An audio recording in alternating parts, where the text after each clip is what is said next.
Okay, we have the green bars, we have the live counter ticking up, so we should now be live, which of course means welcome back to the Storytime Network. It is the Paradox Hour podcast, and it is the first of our end-of-year streams. We are going to be talking about video games today. I believe this is the second time we are directly coinciding with the Video Game Awards. Yeah, I was going to say that. That's not something we planned, it's just how it played out. It's very funny. It is hilarious. I'll get to find out if my favorite game is one of my second favorite game of the year won Game of the Year. Because I saw that would be great if it happened. Yeah, it didn't click until I saw somebody in our Discord mention it. I was like, wait, fuck, we have done that again. Shit. Yep. So, I mean, if you happen to be watching us instead of the Game Awards, thanks. Thank you. If not, well, hope they were fun. I mean, the Game Awards are going to be interesting. I can't wait to see what crazy person got on stage this year. Look, as long as it isn't Kanye, I am happy. Somehow it is. Honestly, I'd believe it. The man's been mostly quiet for this year, and I am concerned. I mean, I'll accept Kanye as long as somebody like, I don't know, fucking Christopher Judge, let him just beat on Kanye for a little bit. Did we invite Ron Perlman? Is he invited to this? Probably. Because I feel like he should just be allowed to do whatever he wants on the stage at this point. I mean, Yeah. a Cyberpunk thing came out. Maybe we can get Keanu Reeves to join in the kicking. Yeah, but I feel like Ron Perlman would have steel-toed boots on. Anyways, enough with the hate on Kanye. Let's get to the actual games. Yep, we've got a fair few, and gonna be honest, Most of them are by me. Yeah, the vast majority of them are gonna be you talking about them again. This is Gen's night. Let's be real. I did my best to at least play some of the ones that I could get my hands on, but I couldn't do it for all of them. Also, because most of us I don't think any of us has a PlayStation 5. None of us played Spider-Man. Yeah, that didn't help. That did not help. I mean, I wouldn't have played it by now anyway because it's expensive. Yeah, like of the last two releases, I was more likely to play Alan Wake 2. But yeah. I mean, there's a fair amount of sequels on this list where I'm just like, well, I've not played the one before it, so it'd be a little weird for me to play the second one. I mean, in some cases, it having a sequel title is kind of a misnomer. But we'll get to those when we get to those. I mean, was it like four of the 5 games for Game of the Year are sequels in some shape or form? Yeah, I believe so. Yes. Or remakes? Wait, was it 5 or 6? It was 6 games, wasn't it? Yeah, it was 6. All but one, I think. And I think that one was Super Mario Wonder. Yeah, and that's part of the franchise. So it's like a Mario game. Sequel. It's a Mario game. Also, you play one Mario game, you can play any Mario game. Exactly. And to be fair, one of those I don't feel like should have gotten that nomination. One of those sequels. Was it Mario? No, it was Resident Evil 4. Come on. Yeah. You can't be putting a remake on there. That's just unfair. It is cheating. Come on, fucking Resident Evil had its time. It was Game of the Year in 1999. It really has been that long, huh? Yeah, no. Still, we should all be glad that a certain fucking turf game didn't make it on any of the nominations. I am glad it got shut out. And it's definitely not making it on our list, so let's get started with our first game. It is Armored Core 6: Fires of Rubicon.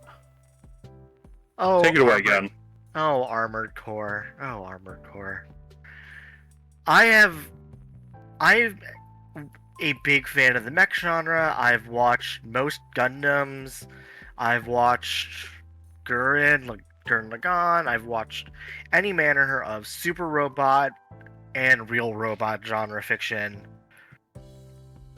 And there are surprisingly few games for this kind of story. It's shocking how few games are about mechs.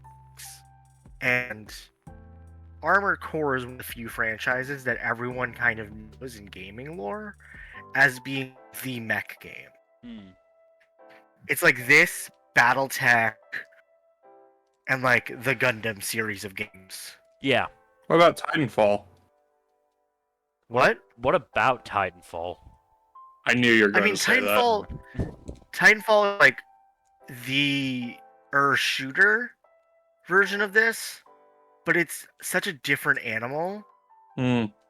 and is more recent than a lot of the other ones, and less of a classic. Yeah, that's fair. Where like Armored Core is a when FromSoft started so Armored Core 6 is a FromSoft game. Obviously it's the 6th in a long series. Well, 7th really, depending on how you count 4 and 4 Answer. But there is a level of there was concern that Armored Core, after FromSoft started making the Demon Souls and the Soulsborne genre and remade themselves into the Soulsborne devs, that Armored Core was never going to come back. Cut to pretty much last year, and announcing Armored Core, and everyone goddamn lost their minds. And a few podcasters I know went, "Oh, I shouldn't stand up for a while, I guess." But now that we've actually had it out and I've played it, it is the game I've always wanted from FromSoft. After playing Dark Souls 2, 3, Sekiro, Elden Ring, this is the game I've always wanted from them. Because it is Mech Souls without being Mech Souls. It isn't... You're not some... describe it. There's a certain vibe with Souls games. Particularly Dark Souls, Demon Souls, Bloodborne, and Elden Ring. Less so with Sekiro. But those games all have a certain type of story narrative where it is you're coming into the world after it has ended and helping to find the world that comes next. And in many ways, you're doing the same thing here. This is Armored Core 6 is fundamentally the same story. However, in those other games, it isn't. You were a human fighting gods in all of those games, including Sekiro. You were a mere mortal fighting gods and monsters and demons and bringing them down to the level of man. Armored Core 6 is not that. Everyone you fight, everyone you face down is like you. You are all fundamentally equals in terms of who you are and what you are. So in terms of narrative, the kind of the setup of the game, you are augmented human, codename 621, a 4th generation augmented human who underwent special surgery to be able to pilot the titular armored cores. You were under the command of an individual named Handler Walter, who brings you to the planet Rubicon for his own personal mission. The game begins with one of the hardest opening levels that I've ever played in my goddamn life, against essentially the world's meanest Apache attack helicopter. But you were meant to be the lowest of the low, like a complete no one, nobody, who is virtually unknown. You are not a famous mercenary. You're not a hero of war. You're just some dude. And then over the course of the game, you quote unquote meet other people, hear their stories, and see the world grow and unfurl around you.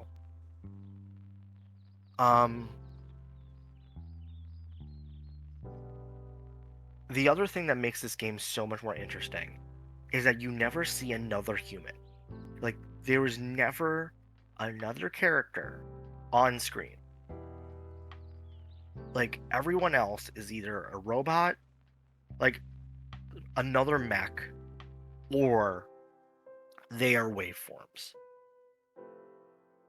So you Like only audio. really hear their dialogue via audio then. You don't see Yes. them. You get snapshots of like people from a distance and they're blurry, or you get their like their like call sign image, their call sign logo, whatever that may be. And I think that the other thing about the writing in this game, before I get a little bit more into the actual gameplay mechanics, it is so much more effective at making you see the humanity of the characters than any other Soulsborne game with similar character types. And also, like, after so many years away from doing mech and like the mecha genre, FromSoft nailed like the current verbiage and language and thoughts that imbue the mech genre. These ideas of what is a human, what does it mean to be transhuman, what does it mean to be like to go beyond what is humanity now, the ways in which the violence of war and capital are inflicted on the bodies of everyone, no matter the socioeconomics, and the ways that intertwines with imperialism, and also like how in war it doesn't matter which side you're on. You were merely a body to be burned by the ones holding the reins. And Get tossed in the meat grinder no matter who you are, huh? Right. And like, it doesn't matter you're working for fascists or colonizers or part of the plucky resistance. It doesn't matter, because you're still going to be thrown into the grinder like everyone else. Characters will appear, get this full title screen, introduction, and then be killed a minute later. Because it doesn't matter. You're a mercenary beholden to no singular group, so you're constantly shifting sides because you're a mercenary. And at the end of the game, at the end of each of the three levels, at the end of each of the three endings, it is fundamentally you were alone. Like, you have betrayed everyone in each ending. And it is you against the world in a very clear and defined way. And the other thing about this like game, in terms of it, just to kind of sideline into the mechanics, it really leans into you were alone. Like, you don't get a party, you don't get to summon anyone. Any combat, like multiplayer, is always a duel. You're always outnumbered. It's always you against someone else. The only time you really ever get like a true like partner fight is when you're partnering up with the quote unquote hero of the story. Like, there's a character called V4 Rusty, who is, in every sense of the word, if this was an anime, he is the main character. but like, Oh, so he's pro Tycoon. yeah, he's pro Tycoon, 100%. But the way, like, in terms of the mechanics, like, the game is fast. Like, you were meant to burn through these people as quickly and as efficiently as you can. It doesn't matter that someone's like the hero of another war. You're their wall, and you are going to destroy them. Oh, the mission says to burn the planet by causing an apocalypse and genocide? Sure, I'll do it. Fuck it. Instrumentality? Yeah, fine, whatever. And like, that's the kind of mentality of the game, and it's great. I mean, Oh, so the White Phosphorus mission all the way through. Yeah. I mean, it definitely sounds like the the Souls formula, let's say, or the From Software formula works better in this type of setting. Yeah, I mean, like, Armored Core is a classic. Is a classic genre game, or it's a classic Soul, like, it's a classic FromSoft game, and like, between that and like a game like one of their older series, like King's Field, you see how they get to Dark Souls. Yeah.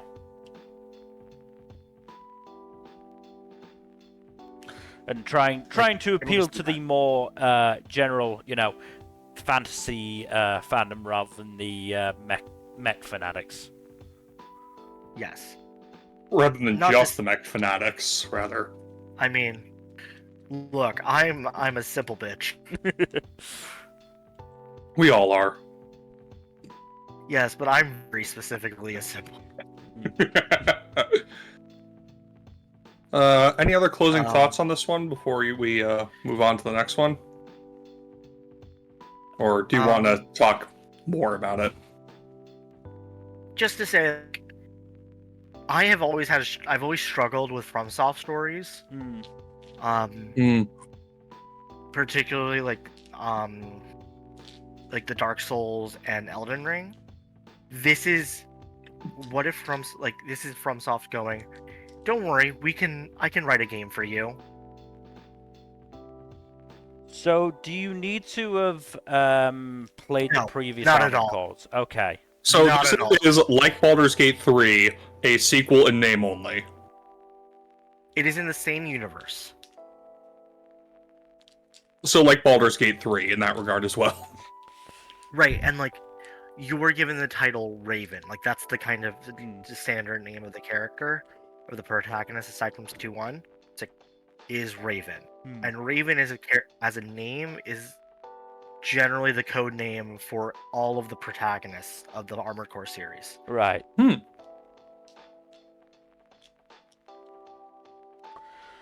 So like, it is very much like, we understand that this is a game with a legacy, and you were feeding into that. So. Well, if it, goes on sale at some point, then I might give it a try, because it definitely sounds interesting, and might as well give another From Software game a try. It is. I need to give it. Fuck. I might give Elden Ring another crack, but yeah, this sounds like it'd be something that might be up my alley as well. It's also It's the fastest of the FromSoft games. Ooh. I did joke when they first came out that, oh, I am overstimulated and I am excited about it. Well, what was the previous fastest one? Was it It's a tie between Bloodborne and Sekiro. Right? Okay. I mean, I remember playing Bloodborne. I still didn't think it was like overly fast. Bloodborne is the most aggressively fast. Yeah. Sekiro is the most defensively fast. This is just fast. I mean, to go away from software games, stay in the basically Souls-like genre. How would you compare it to something like, say, Neo, which I thought was pretty fast? It's faster. Okay, Like- interesting. Oh damn. It is. There are moments in playing Baldur's in not our Baldur's Gate Armored Core that it feels like I'm playing a bullet hell. Oh, Ooh. okay. Interesting. Right. Well, we'll have to see. Obviously, it depends if it goes on sale and by how much. Because if it goes on like 5% sale, then no. Because it's still like 50 quid. But no, it definitely sounds interesting. Mm-hmm. Mm-hmm. And where is it on your rankings again? Because I know you've. Let me pull up my listings because I also don't exactly remember. Viewer, I have played 20 something games this year. 29 games this year.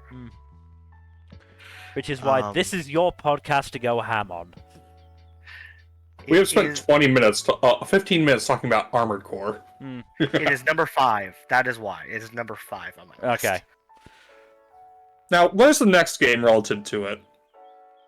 Number 2. Oh boy. Moving on. If the next game is what I think it is. Moving on Baldur's Gate. to Atlas Fallen, actually. Oh, right, no, right. never mind. No, never mind. This is a I game was, that's probably... yeah, I was gonna say Right, we didn't Sorry, add I it forgot. to the document. no. It's probably 20s. Oof. I'd rank it around where I put Lies of P. Right. The other So in the- game I played.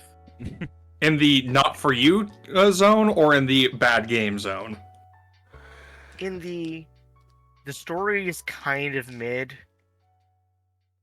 but the gameplay is fun enough to like overcome that. Okay.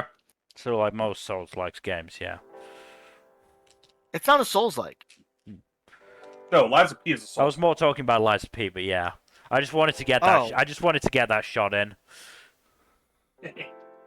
Oh, I was talking about Atlas Fallen. But, Yeah. I mean, Lies of P, we can get there. But for Atlas Fallen, the story's kind of mid. It's a game about 2 gods.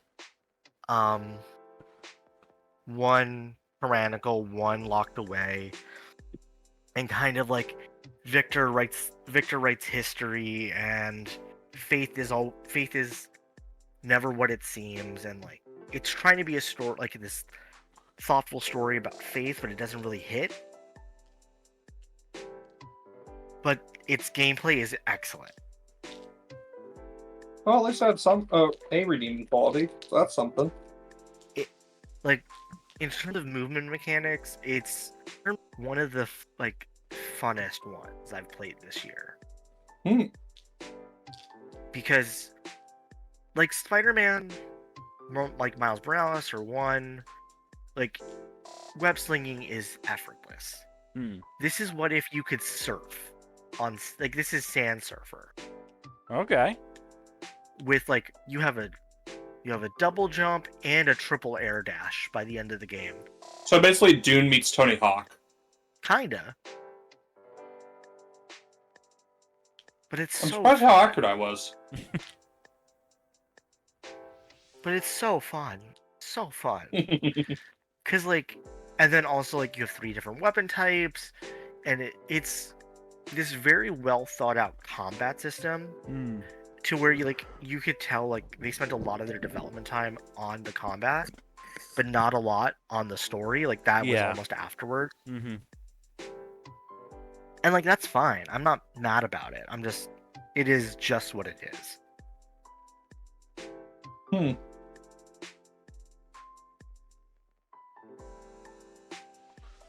But in terms of like where would I put it? It's not my favorite. I'm playing it now. I wouldn't in another year it would get higher rankings, but this is such a busy year.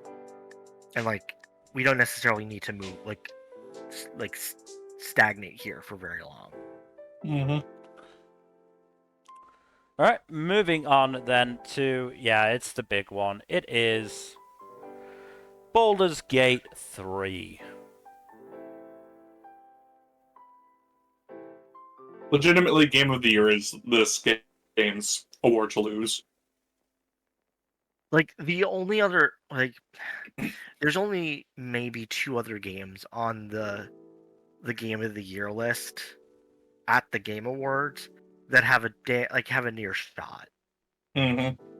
And that's Alan Wake 2 and Legend of Zelda. Mm. Those are the only possibilities. Mm-hmm. Do you have thoughts, Mill? I mean, it's a case of I'm still only partway through Act 2. So I can't really say, overall story-wise, how good it may or may not be. But I mean, I've definitely had issues with the game, but some of those are almost certainly due to my use of the party limit remover mod. I mean, I had I think it was the last time I started the game up. I did have an issue where when I entered the Last Light Inn for the first time, the tiefling blacksmith just was dead. Whoops. And considering I'm, going for that Karlach romance, that's a bad thing. Mm-hmm. That's a very bad thing. And I think I eventually figured out that it was basically what had happened was while the game had patched that and fixed it, I had not updated the mod, and so it was basically like it was before that patch. So I updated the mod and it was fine again. But there was a moment of, man, that really fucking sucks. Speaking of the patches, the game has done a lot of good in like doing not live service, but like frequent updates and fixes to issues that people have had with it, even after its like official release in the earlier this year. Like most recent one fixed I think a lot of people had as a big issue with the game, with regard to the epilogue thing.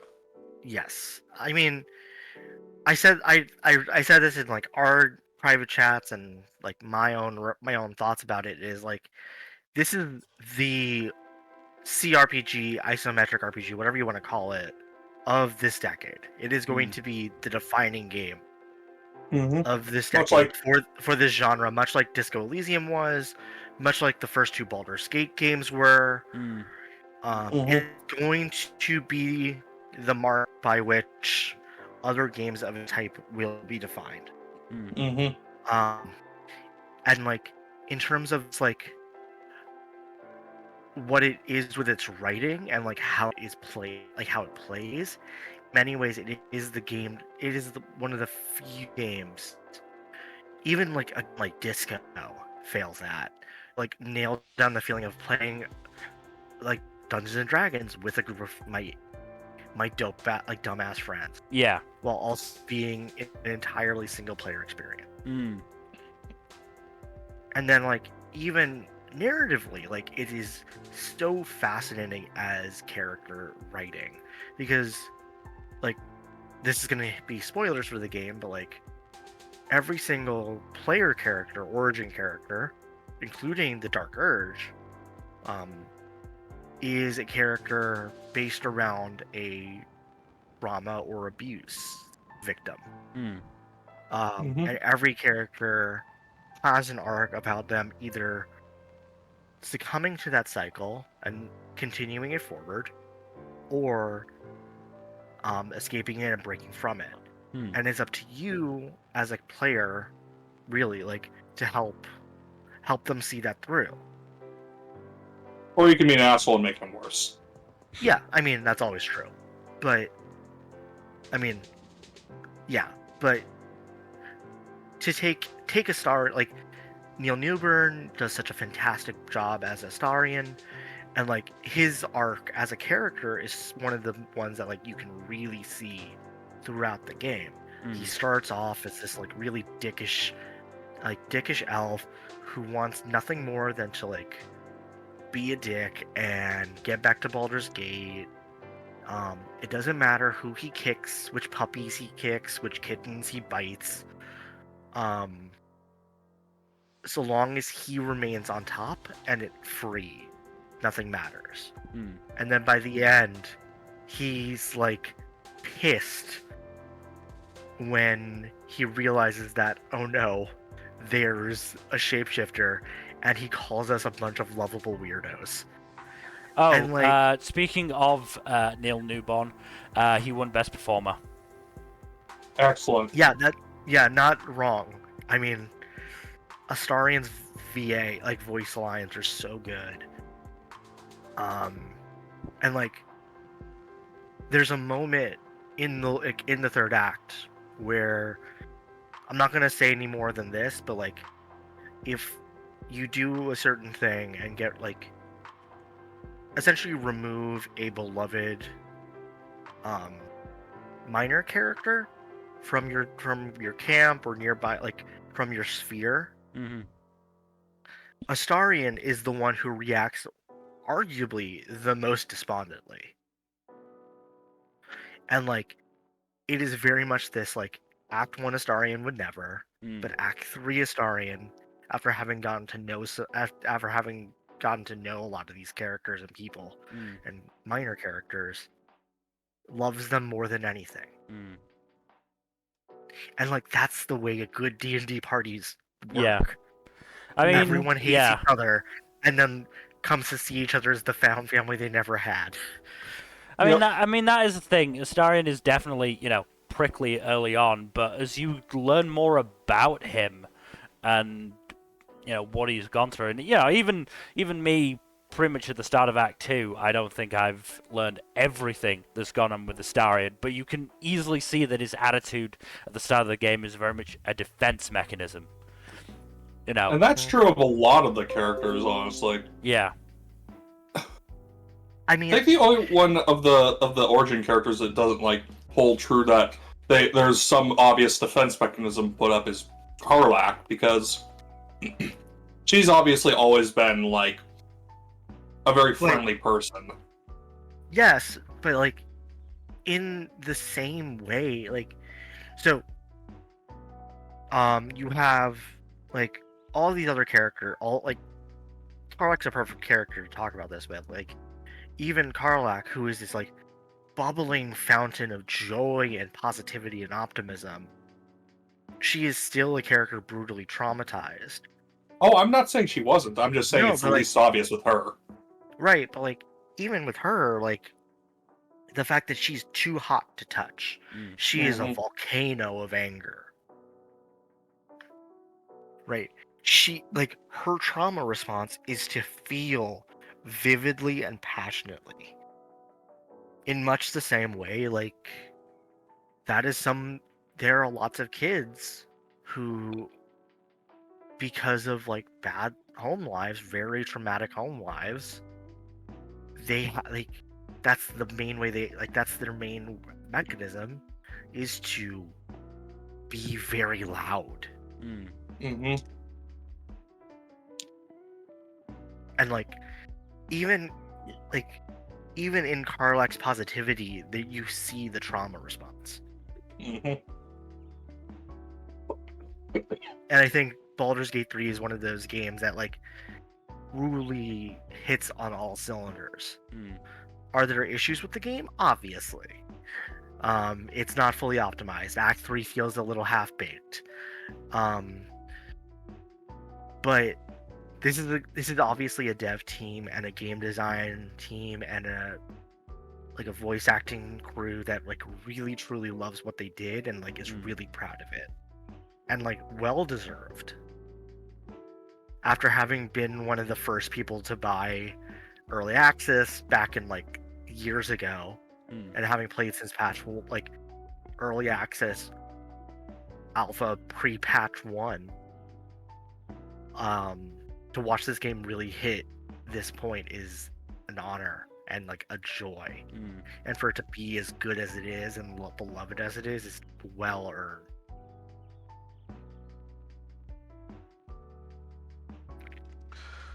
Wow, I mean, I don't think anything we could say will top that. So let's move on to our next game to talk about, which is Chained Echoes.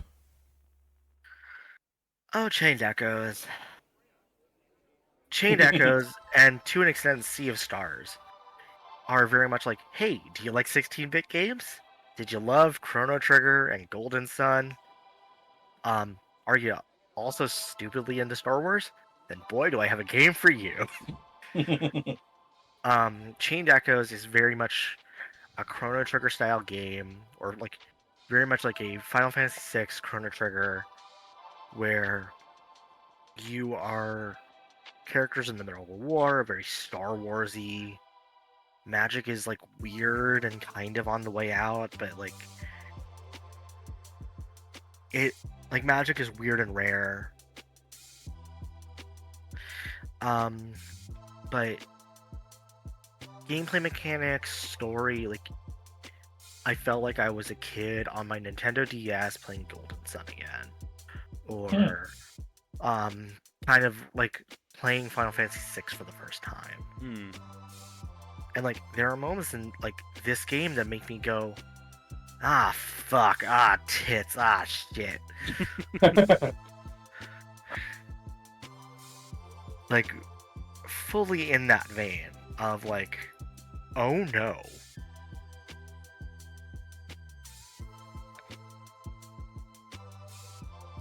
But all like there have been few games that make me feel a certain way as the mid-game twist of Final Fantasy VI, and Chained Echoes hit on that moment perfectly. Cool. That's the main thing I wanted to say about that. Okay. Moving on then to the next game, or should I say DLC, it is Cyberpunk 2077 Phantom Liberty. Oh, hey, CDPR, there you are. Look at you.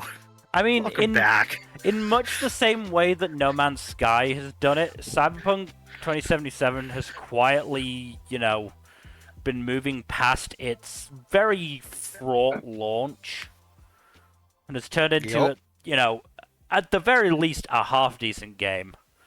It's not perfect by any stretch. No. But it's also great. Phantom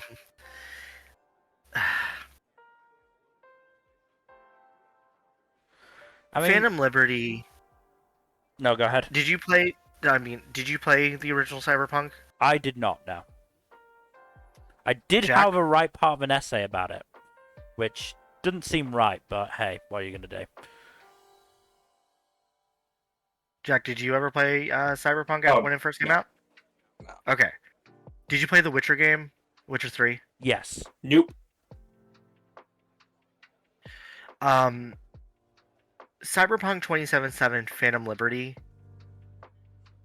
is almost as good, if not better, than Blood and Wine. Oh, okay.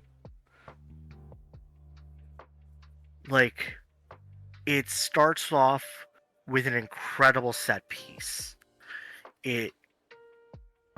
You are called in to this like closed off, like very like isolated area of Night City to engage in functionally the rescue of the United States president. Like fighting through an entire war zone of like mechs, soldiers to get to the president while talking to this very mysterious like tech spy. Yeah. And then the main story of the genre, like, and then it only goes from there into a spy story, like a full-on like spy story full of betrayals, soirees, infiltrations, and knockout drag-out fights. And that is even before you get into the like full on like gameplay revamp and like mechanical alterations that CDPR did game in terms of like how skills work and of how weapons work. They have done a full revamp. And then like at the end of the game, it boils down to like the story of this genre of this like he boils down to the tragedy of two people, father and a daughter, who if they just fucking talked, could have walked away, alive and well and happy. But because of who they are, because of their histories and traumas and philosophies, you never get a good ending.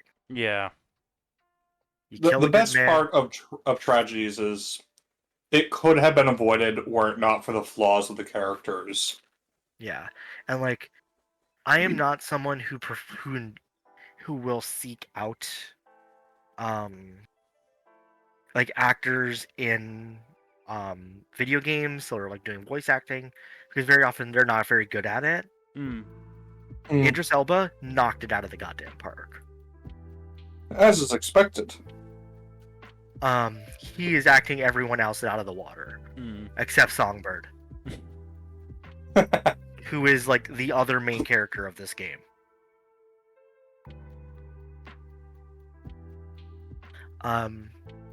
Like, and then finally with the main, like the ending of the game. I mean, the ending of the story. There's like, I found a quote that like kind of nailed it. Like the character, like your character V says, "Yes, I meant, I don't know, a happier ending for everyone involved." And then Johnny Silverhands or Keanu Reeves looks directly at you, goes, "Here, for folks like us, wrong city, wrong people." And that is... I was very critical of Cyberpunk when it first came out as a game. But I have nothing but praise for Phantom Liberty. And what it came in to do, what it accomplished, the story it told. Start to finish, like main narrative and side quests and everything in between. Damn near perfect. It's just surrounded by a worse game. I mean, my question would be, did it hit that, Cyberpunk mark? Because I know that was obviously a big criticism of the game when it came out, that as much as it was called Cyberpunk, it really kind of wasn't. Yeah, yes and no.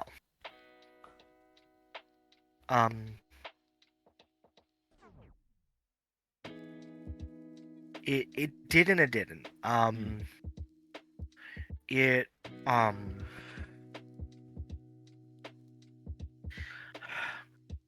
to describe it? There's a point at which the main character, like, the characters do fight in terms of a story. Like, there is a level of, like, you can't win. There's no winning.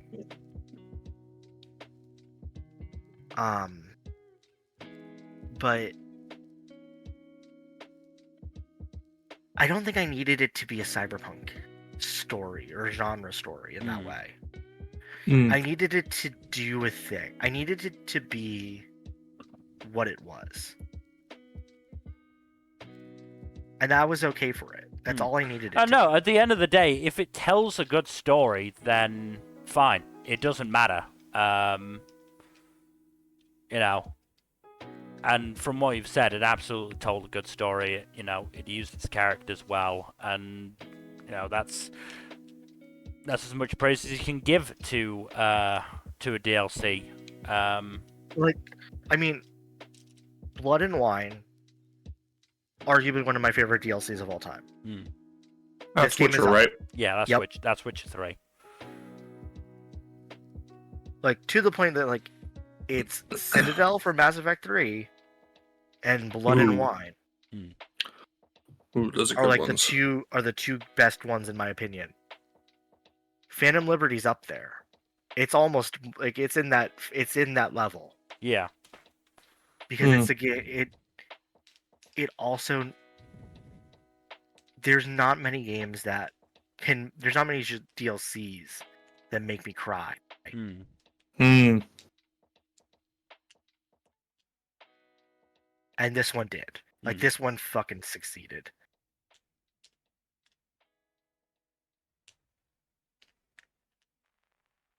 But yeah, that's Cyberpunk. Cool. If you're wondering where it landed on my list, number 16. Damn.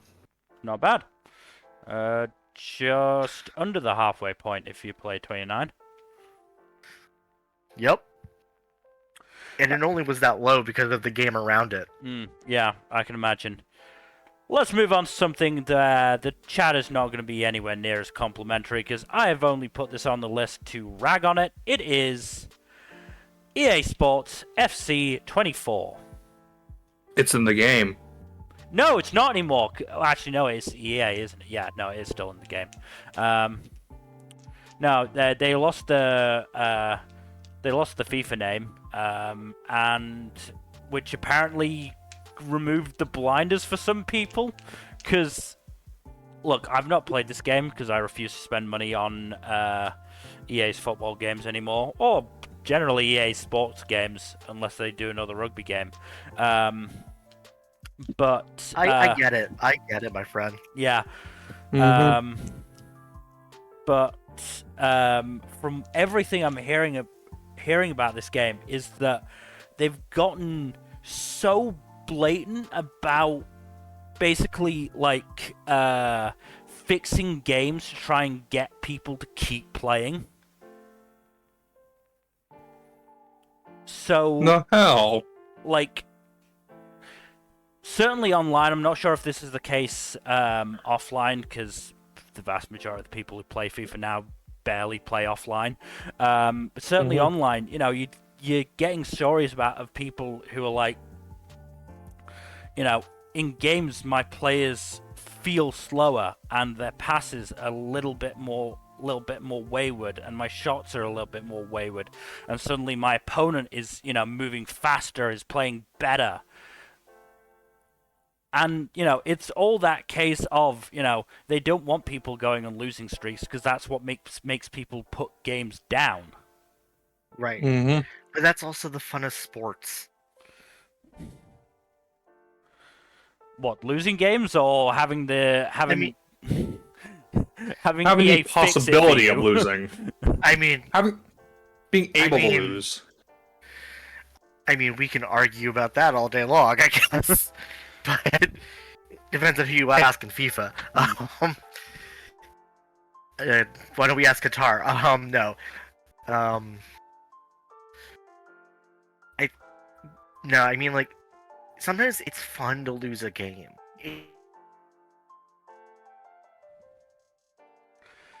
I don't know, like, but I think, like, that's the difficulty with the sports game. It's that you can't. You got to balance it. And clearly they did not balance it properly. I mean, nor are they going to, because that's not the intent. No.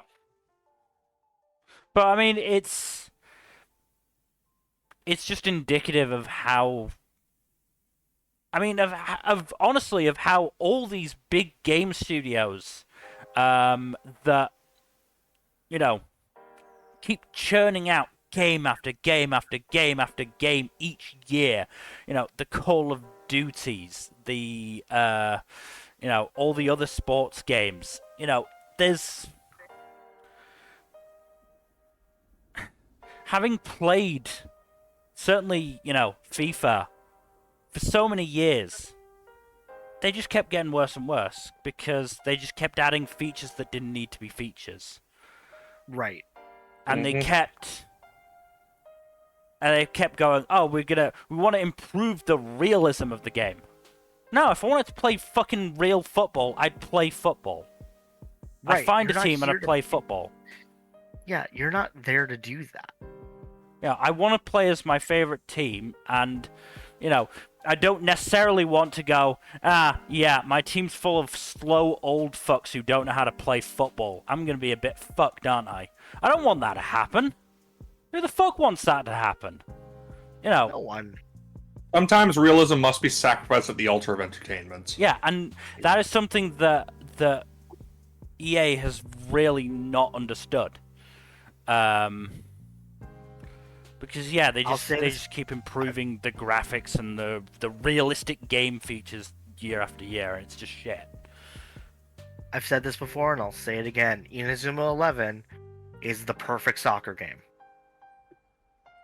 I mean, I said this when I first started playing it. The Captain Tsubasa game, in terms of actual like Enjoyment. in terms of it actually being a football game, it's far fucking worse, because the only way you can really tackle somebody is to fucking two-foot them. Every tackle in that game would be a red card in real life, but it's so much fun to just come flying halfway across the pitch and just absolutely fucking drop kick somebody and take the ball off them. Or to like have the to kick a ball so hard that it turns into a fireball. Yeah.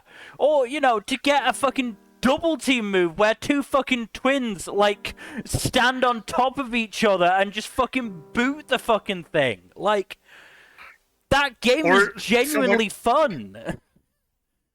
Or someone someone summons the literal hand of God. Yeah.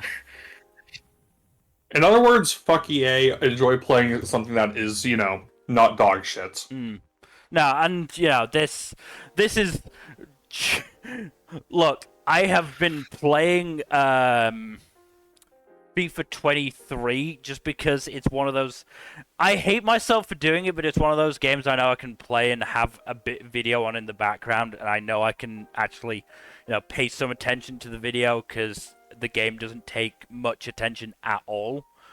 And honestly, if I had a more recent and better fucking sports game, I'd be playing that. But I don't. Because my only other real options for sports games is Football Manager, which I feel like that fits the niche of realistic football game better, because you're playing as the manager, and so there is an absolute element of, you know, sometimes it's just not your fault. Sometimes there are games you just aren't going to win because the other team is better than you. Right. There's just nothing you can do about that. But what you can do is you can, you know, work your way up, and you can get to that point where you can beat those teams. And you can do it with any team in the fucking game. It just takes time, and it takes genuine skill. Because it does. It absolutely does. I'm not the best at that game, so I try and, you know... I don't start with a really, really shit team and take, you know, 25 years to work my way up to the top. I try and take a team that is, you know, maybe the top of mid-tier and take them up there. You know. So Wrexham. Not even Wrexham. Wrexham would be a difficult one to do. You know, I'd take a team that is already in the top league of... top league of its country, and take it to the top of that league and then to the top of Europe and all that shit. I'm lazy like that. But even then, that game struggles to keep my attention for long periods because there is a lot to do there. And it does absolutely take my attention because it's very intricate. But, you know, I've got something like Rugby 08, which is fucking 15 years old now. And there's only... Oh, damn. And I've been playing that game for 15 years, so I'm good at it. I know how to cheese the system. So again, there's only so long that it will take my attention, and then there's obviously the Spike Volleyball game, which has no relationship to real-world physics. No relationship. Absolutely fucking none. But yeah, FC24 is fucking dog shit from what I've heard, and it doesn't surprise me. Also, while we're on the subject of sports games, fuck 2K and its bullshit. Yep. Because, I mean, that goes without saying. Because I could be playing fucking NBA 2K20, except they removed pretty much everything except like maybe one or two features once the game got a couple of years out of date. They do that with all of them. Having played 2K17, like NBA 2K, Yeah. they do that every time. No, and it fucking sucks. It's the shittiest thing every time. Yeah. Yeah. Ugh. Anyway, we should move on, but just before we do, Alan Wake 2 won Best Narrative. Yep, that makes sense. I'm not shocked. I do have the Game was- Awards stream open, so I'm just when something is one of interesting those comes up, games. yeah. It was gonna be that or Baldur's Gate. Yeah. Yeah, I was one or the other. Hmm. Like I love Venba, it wasn't gonna win that. There were a lot of good contenders for a lot of awards this year. Yeah. But we should move on to the next game on the list. Let's move on then to On Guard. On Garde. Hey, do you want to play bisexual Zorro? I mean Zorro. I see You what you did say there. she was bisexual, but she was only really interested in one person. I mean, the devs said that she was bisexual. Fair so enough. I'm gonna go with. Fair enough, but To be fair, I don't think your gender preferences apply to that character that we're talking about. no, probably not. Like that character in particular is very specific. That character could have been male or female, and it would have been. It would have been. It would have worked. It would have been. Yeah. Yeah. And to be fair, there aren't really any other male characters to for Adalia to be interested in anyway. So Like her brother, yeah, a bumbling buffoon of a brother. which Mhm. truly, I need like to play this truly, at I some love point. it. Truly incredible of a game. Yeah. I mean, the like- most incredible thing about this game is that it was made by French students. Yeah, like you can see their initial prototype on Steam. Yeah. It's great. Or Itch.io, I think. Yeah, that makes sense. I will like one of the funnest parts about this game is the way it handles like it's so fluid. So No, fluid. especially for the boss fights, and especially against what's her name? Zardia? Yeah.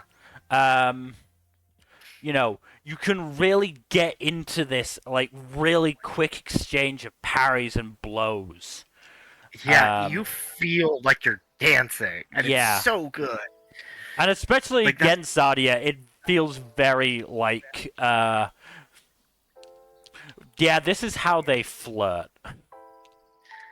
And I mean, if that's the way you flirt, Yeah. that would be the only way you flirt. Yeah. More power to him, I guess. I mean, there are not many games that really nail the swashbuckler archetype or nail that feeling. This is the game that nails it. No, absolutely. Like if you told me Don Quixote walked through that game, I'd believe you. Yeah. The aesthetic definitely matches that kind of style. The story is fine, but it doesn't matter. No, it's good for what it needs to be. You know, it doesn't need to be this big sprawling narrative. You know, it's a fairly simple. Oh, there's this dickish dude. There's this dickish count. Let's take him down. I mean, the game has you literally break out of prison by removing a painting in your prison cell to reveal a giant hole that you have carved out because you're in prison so often. Yeah. And Oh my god. And all of your stuff is already there. Yeah. I mean, what was even funnier was the fact that in that mission, the dude was like, every time that I try and have a scheme, you interrupt it and then I have to arrest you. So I'm going to arrest you first so you can't put a stop to it and then you break out anyway.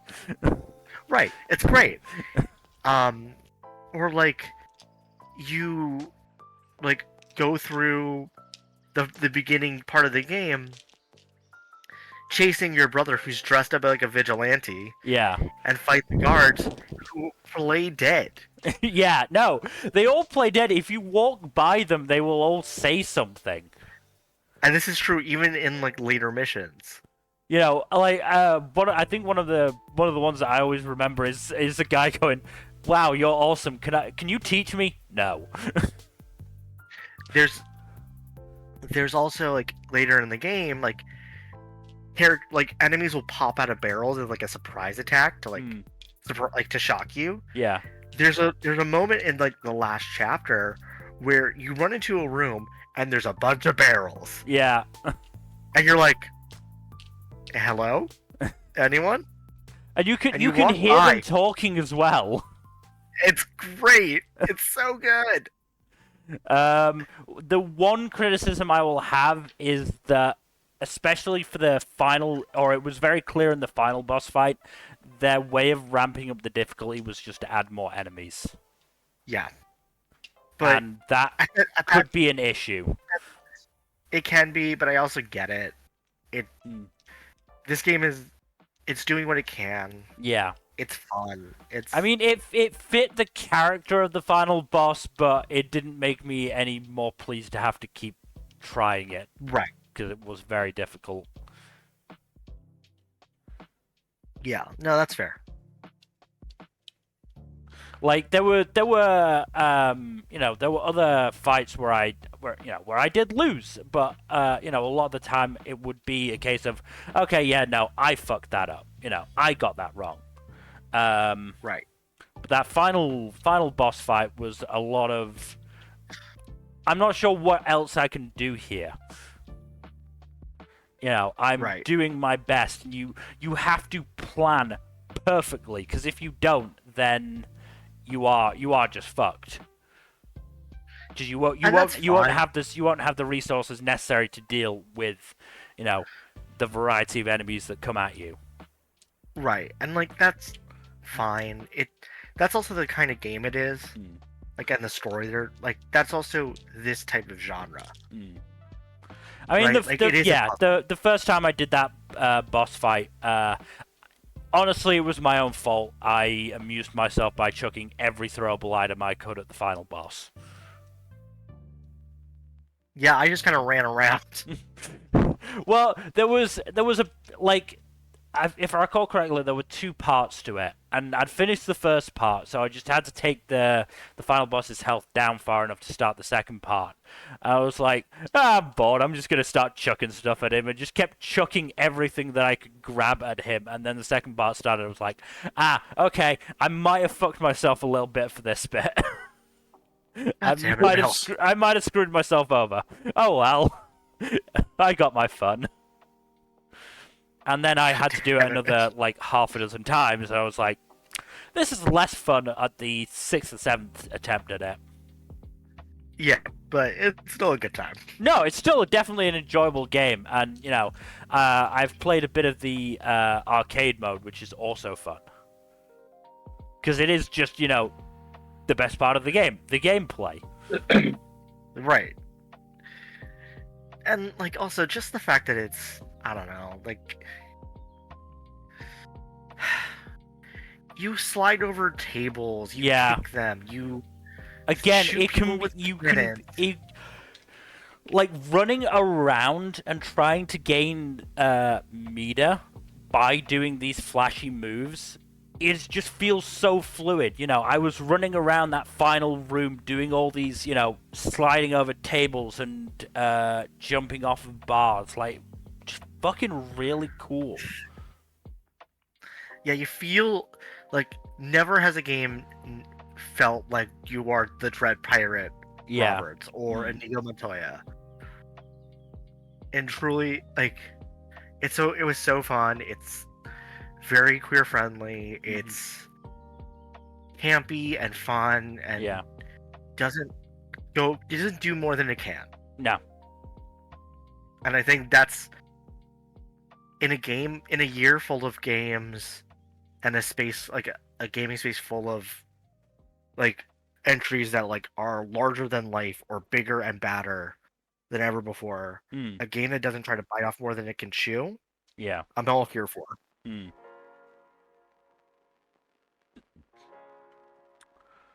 No, definitely a good game. I enjoyed it. I'm glad I got it. I'm glad I recommended it to you. Yeah. Moving on though to the next game, which is Everspace 2. Oh look, it's this year's best space building and best spaceship building and space dogfighting game. Yeah. Seems oddly specific. Yeah, the Starfield, not on this list. None of us played it. I did. Why? Because I felt like I should give it a college try. How'd that work out for you? 28. Ooh. The only game below it, Redfall. I mean, look, at this point, those Bethesda games just feel like they are the same game, but with just different skins. Yeah. They're literally just a modder's playground. Yeah. And, like, that's fine. That's fine for what they are. Yeah. But, you know, that's not gonna get me to go, yeah, I'm gonna download this. No. No. Not when I've not got enough time as it is. It's just not gonna happen. No. But going back to this one, it is a good dogfighting game. It feels like you're like what's that? There's like an actual dogfighting game. There's a few, like I think Star Wars Rogue Squadron is one of them. Yes, that's the one I was thinking of, like Rogue Squadron or Elite Dangerous, I think.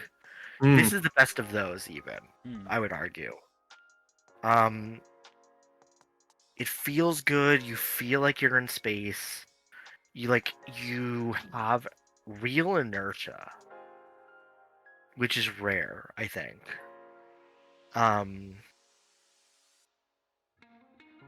Yeah, no, like it's fun in a really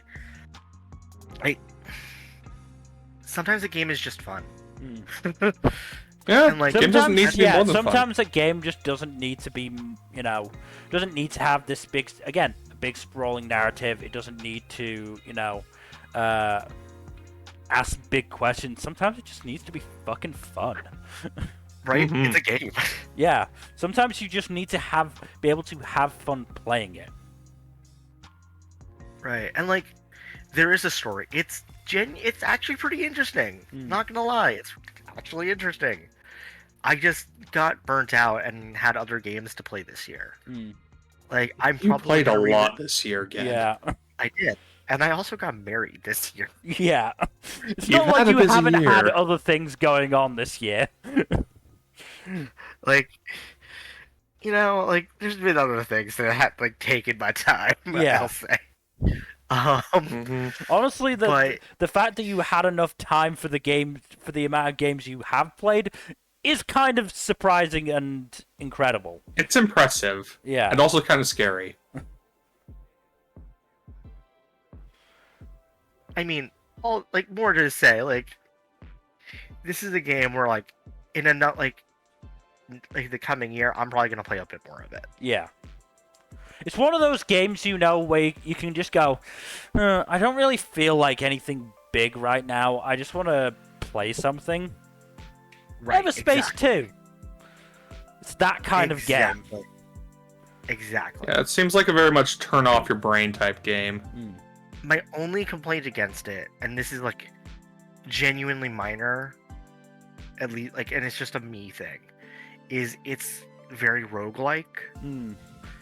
In that it is a looter shooter. It is a space fighting looter shooter. And that can be a turnoff. Yeah. It sent me away for a little while. I'll probably come back to it, but it is something to note. All right, move on. Also, it has the best, like one of the best little freaks in video games I've ever met. Good lord. Gotta love a gremlin. Moving on then to Exoprimal. Hey, what if Overwatch had dinosaurs and a story mode? Dinosaurs? And wasn't made by a piece of shit studio? I'm not sure who made Exoprimal. It's Capcom, I think. It's fine. Capcom still could be Baldur. worse. They're not great, but they're not as bad. They know. Oh god, what the fucking Activiz. yeah, Activiz. Yeah, they're no Activiz. But more to say, like, this is the game I wanted Overwatch to be. Yeah. Because it's a fun team shooter, but it has a really fun story that is just absurd and like stupid. Mm. You are an exosuit fighter sent to watch over an island where an AI has gone rogue and was destroyed by dinosaurs appearing out of time vortexes. Okay. You want to know how you get into the game modes? How? Oh boy.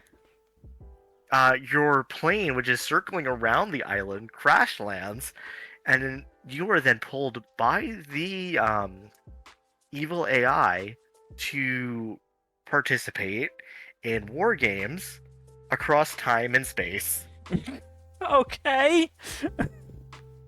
And part of that is the AI Leviathan will just summon dinosaurs for you to fight. You know what? Fair. Also, every other player character is just you from another universe. Fair enough. Also fair. I'm just gonna interrupt because Game Awards just shown a trailer that looks pretty fucking interesting. Rise of the Ronin by Koei Tecmo. Ooh.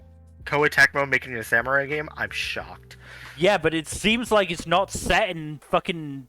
Or maybe not set in Sengoku Jedi, because the end fucking scene of it was some dude in a, one of those, I think it's Hanya masks, picking up what looked like a fucking revolver. Oh, so we're talking like 1800s. Yeah, this might actually be fucking Meiji era, Meiji? yeah. Which would be really fucking cool. That does sound Speaking of- rad. Two things. We should all watch Blue-Eyed Samurai. And two, did you see my message about the current head of the Tokugawa family? Yes, I did. Oh yeah, that was very funny. But getting back to Exoprimal, Yep. It's so fun. Eventually, like one of the things you have that happens in the game is you. Oh, again, Armored Core 6-1 best action game. Yeah, not. I'm shocked. Shocked, I tell you. Like one of the main missions has you walking up to a bridge in Exoprimal, and then all of a sudden Leviathan goes, "Oh, you seem to be going outside the parameters of my war games. Can't have that." Summons tidal wave of velociraptors. That sounds like very much an oh shit moment. Oh, it was great the first time. And then later on in the game, Xbox Game Pass has it. yeah, that's how I've been playing it. It's great. Cool. But my main caveats are match leaving. I want a list of match types and a roadmap for future story content.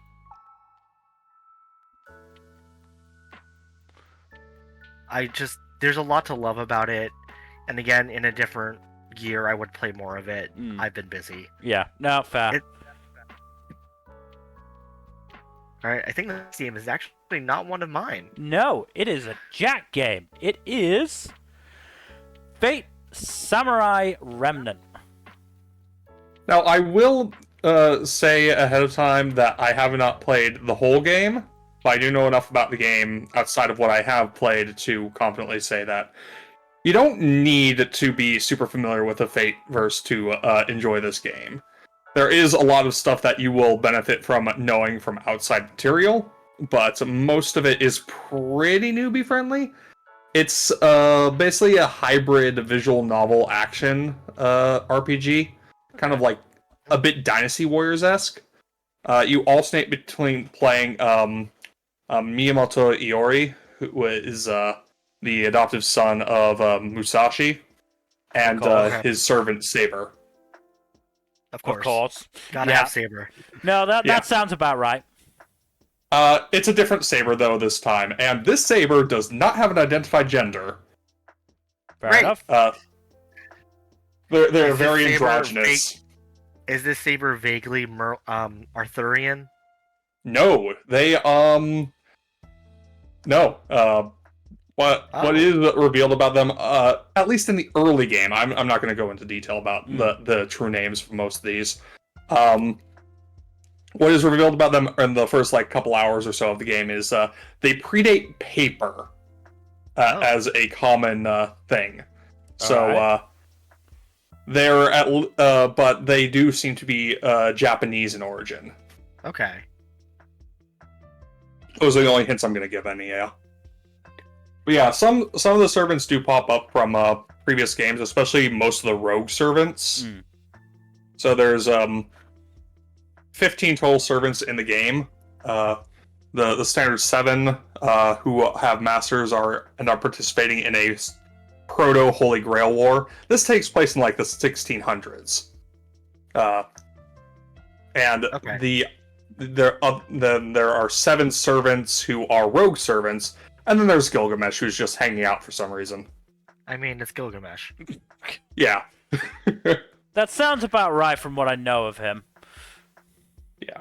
No, but this game's fun. The gameplay is really fun, and it does have a bit of balance in that Iori, as capable as he is against regular human foes, he is absolutely fucked going against a servant. So, you have to use Saber. Yeah, you have to use Saber to fight the servants.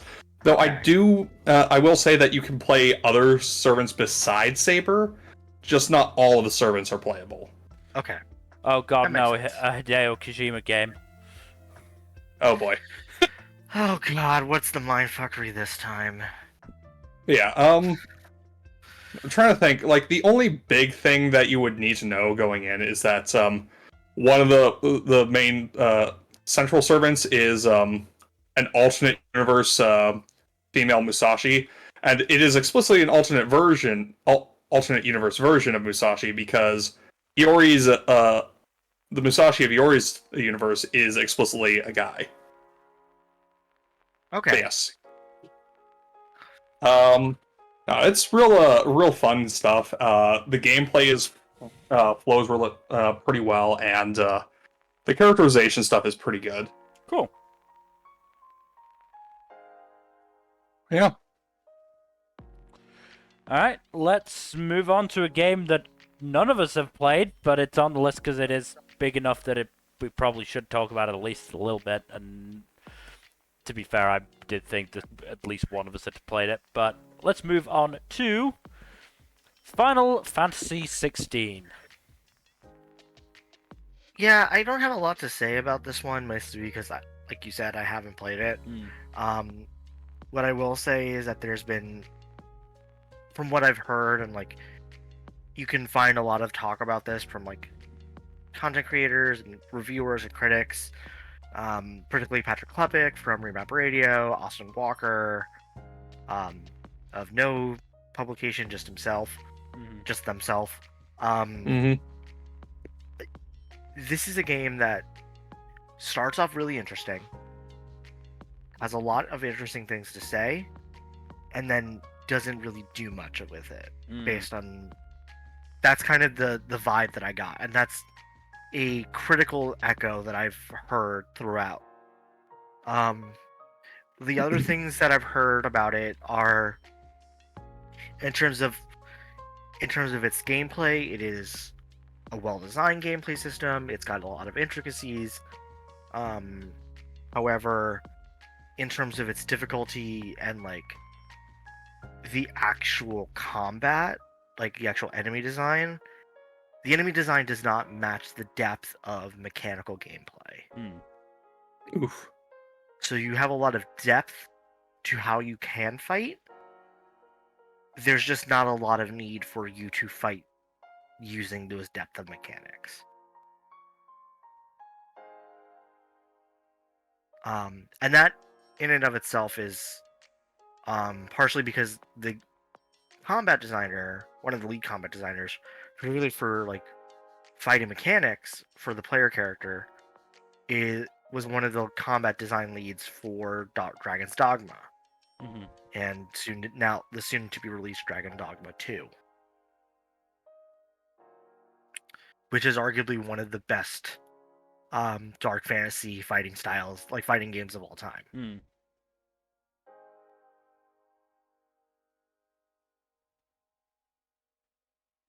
But yeah, that's kind of my take on this game. Yeah. I mean, I'm sure it'll probably be decent, but you know, whether it will, you know, as you said, Gen, it doesn't sound as if it's gone far enough with its message. You know, there was also that controversy before it even came out with the lack of inclusion towards people of color. Right. Which is just so frustrating because it's such a... I don't want to Final get into Fantasy it. games are such a mixed bag when it comes to that, from my knowledge. Yeah, and like, this is a very specific instance of a designer falling into the trap of Europe being a white people homogeneous zone during the Middle Ages, which it just fundamentally was not. No, there are a lot of people just from the Middle East alone, like, who Right. came to Europe. And like, it is the way that the designer talked, like Yoshi P talked about it, is just disheartening. Yeah. In a real way. But yeah, that's mostly all I want to say about it. Like I said, I can't really talk more about it without playing it. Yeah. And unfortunately, it's not out on anything I can play just yet. Yeah. So, I'll wait for it to come out. It's like Spider-Man. I haven't played it. Probably will touch it later. I'm more interested in FS7 Rebirth. Alright, let's move on to a game you are far more interested in than Gen. It is Ghost Trick Phantom Detective. I didn't end up playing any more of this. It is the game I probably would call one of my favorites of all time. And I don't mean that lightly. Like, it is a game that I genuinely would say is one of my favorites of all time. Also, yeah, I picked this image specifically for the butt in the air pose. It's a great pose. It's a classic. Yeah. Like, Ghost Trick is a game created by the team that did from the creator of and the same development team at Capcom, who did Ace Attorney, Shutakami. You have the same writing style, same character design types. But instead of you playing a defense attorney, you are a ghost who's doing a noir-style murder mystery. Yeah. Except you're not trying to solve who did it. You're trying to solve how to stop it. Yeah. Which I think is an excellent twist. And the actual movement on it was really fluid. You know, obviously, Ace Attorney, there's not that much actual, animation. There's little bits and pieces throughout the cases. But, it's not a... it's not a particularly, major part of the games, but, I've only played the opening mission, but the actual, visuals of it were really fucking good. Yeah, and so much of this game is based around this mystery of whodunit, of what is really happening here. That you see so many characters kill each other, so many characters die, but at the same time, it doesn't lose that sense of mystery, and it also is so whimsical and so overwhelmingly JoJo bizarre that you almost are enthralled because you're like, I want to see what happens next. Yeah. It also has the best dog in the world, Missile. Oh, of course. The goodest dog. The goodest doggos? He is the goodest boy of all time. Nice. No, you don't understand. This is the goodest boy.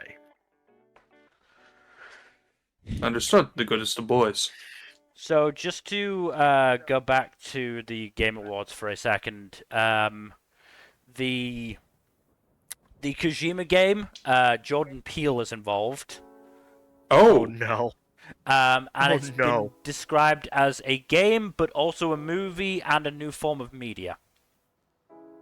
Of course it is, because Kojima just wants to make a fucking... He just wants to make a goddamn movie and no one's gonna give him a movie budget. It's called OD, and the tagline was for all players and screamers. Shocking. I'm shocked that it is a Ave title. And there also looks like there's going to be another Jurassic Park game. Of course there is. We will see whether that actually is, any good. But yeah, I mean, as I said, I've only played the first mission, but I was intrigued by the,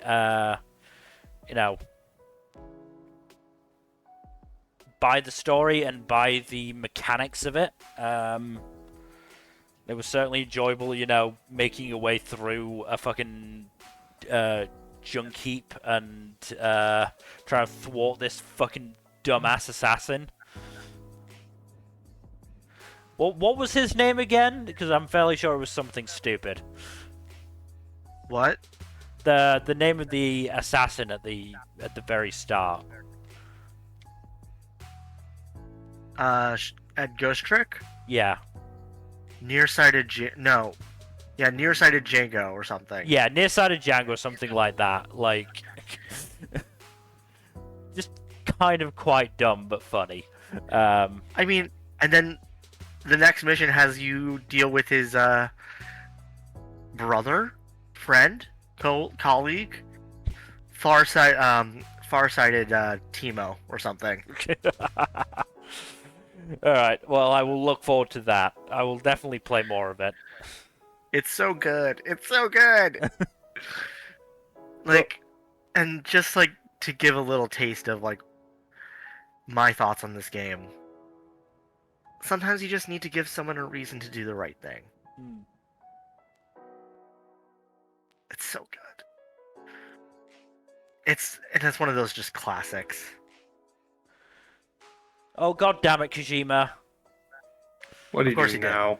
It's not just Jordan. I have other creative collaborators on board for this project, but they are the legends. I call them the Avengers. Of course, so over under on Guillermo del Toro being on that list. No bet. No bet.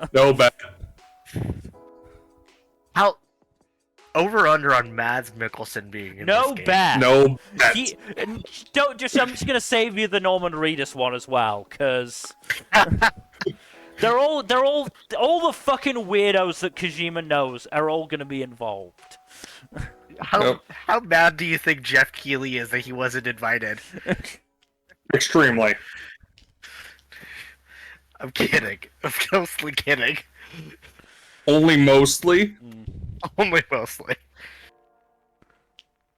Oh, shocker! Hi-Fi Rush won best audio design. Yeah, no, of course. No it did. shit. Shocker. I'd be shocked if it didn't. Yeah. But we should probably move on to our next game, which is God of War Ragnarok, which obviously did not come out this year, but I've been playing it this year. But I still have not gotten. Anyway, I'm like maybe at the end of the first act. I'm not really sure.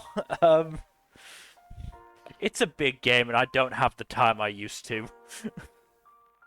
Fair. Time? What's time? I mean, in terms of the gameplay, it's still God of War. It's still pretty fucking fun. In terms of the narrative stuff, you know, it's definitely still interesting. You know, it is continuing on from the end of the first game, first God of War, and you know, knowing these characters, it makes it interesting to see this, you know, this dynamic between Kratos and Atreus. That obviously, you know, we saw Kratos' respect for Atreus grow throughout the first game, and now, you know, Atreus is having to try and, you know, get Kratos to become the man he was almost. And obviously, you know, Big Daddy doesn't want to do that. And like fair, he's got some issues in that past. Yeah. You know, and it's really interesting to see Kratos try and figure out a way to ensure that Atreus doesn't make the mistakes that he made. In terms of, you know, going after these gods. It's almost like Kratos is a dad. Yeah. But he's not, you know, before he was a dad to a, you know, I don't even know how old Atreus was in the first game. Maybe he was like 12? Pre-puberty at least. And so now you've got the added wrinkle of Atreus is a teenager, and even back in Nordic times, teenagers were not very eager to listen to parents. I mean, how eager are teenagers now? I mean, yeah. Yes. And you know, and again, Kratos is not the best communicator. He is not a good communicator. No. He is doing his best though, and that's what's really enjoyable to see. And obviously, we actually get to see Thor and Odin in this game, which is pretty fucking cool. But yeah, I look forward to continuing on to play it, and I've managed to stay spoiler-free for the most part, so I'm also very glad about that. But let's move on to, again, you're going to be gushing about this, I'm sure, because it is Hi-Fi Rush. It honestly surprised me that this game came out this year. It feels like it came out last year. No, it's one of the earliest. Sorry, you were saying? It's such an... This came out, what, March or something? Yeah. It was a surprise release. I mean, that doesn't help the fact that it literally just dropped with no fanfare, and then everyone was like, holy fucking shit! Yeah, what was even weirder about it is it's from the people who did Evil Within. Which just like, everyone went, what?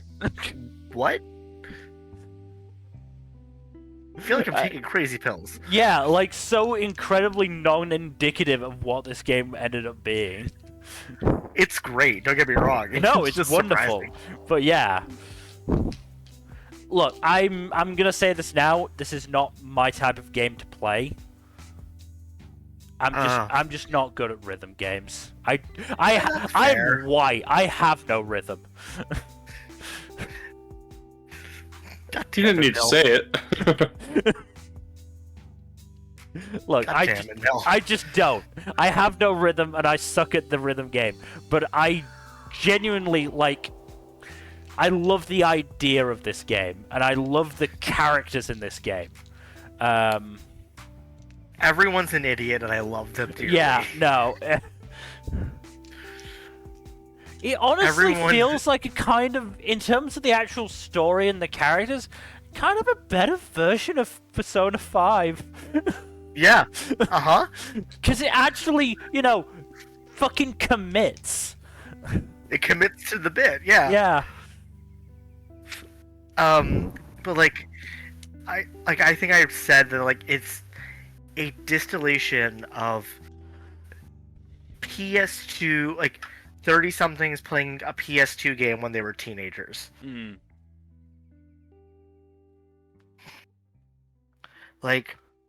This is the kind of game I could see myself playing at 15 Mm. while blasting Zwan or smashing pumpkins Yeah. or any of the songs on this playlist. Mm-hmm.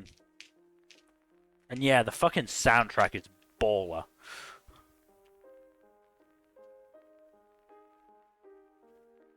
I mean, it's it's almost Saturday morning cartoon. Hmm. Definitely, the color schemes. Everything is bright. There are no dull colors in this game. And that's so good. Yeah. In I don't know, more games need to be fun. Yeah. Again, Goofy. and a lot of the games that we've already talked about, the characters are very muted. They're realistic. They're set in dark worlds, and Sometimes you need something bright and cheery. Yeah, and while that can work, sometimes you just want to play as some dumbass who's wielding a guitar made out of scrap, who thinks And he's the who coolest uses- guy in the world when he is just a complete moron.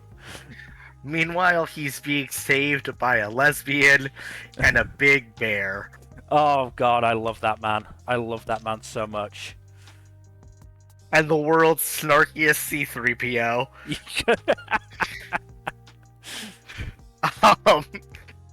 Jack, you need to watch a playthrough.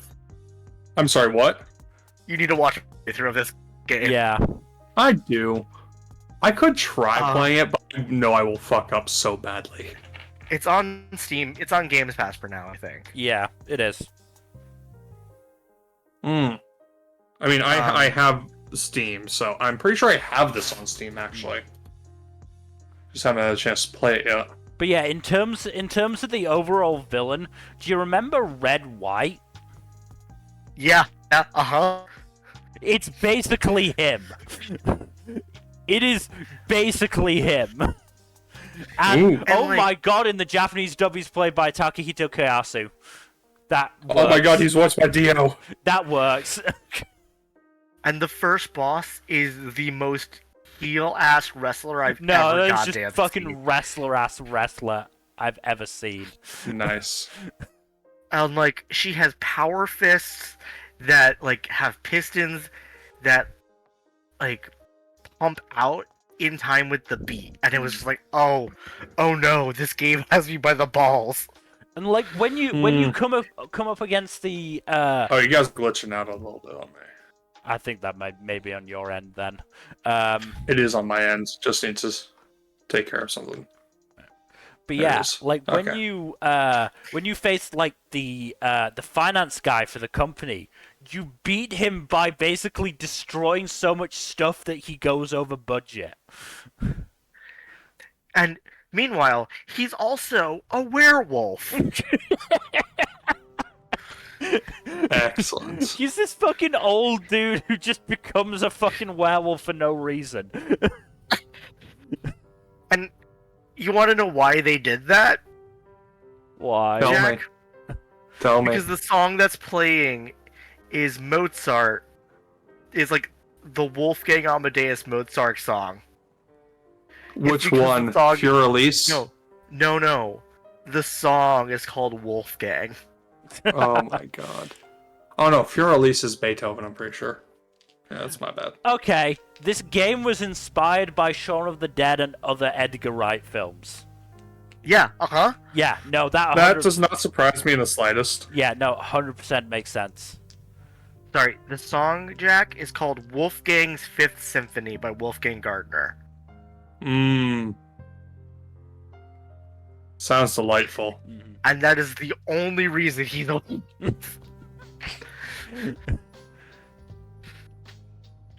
Also, fun fact: the lead developer, he has truly said that the reason this game exists is because he was listening to Zwan, the one good song from Zwan, and went, "I need to make a game."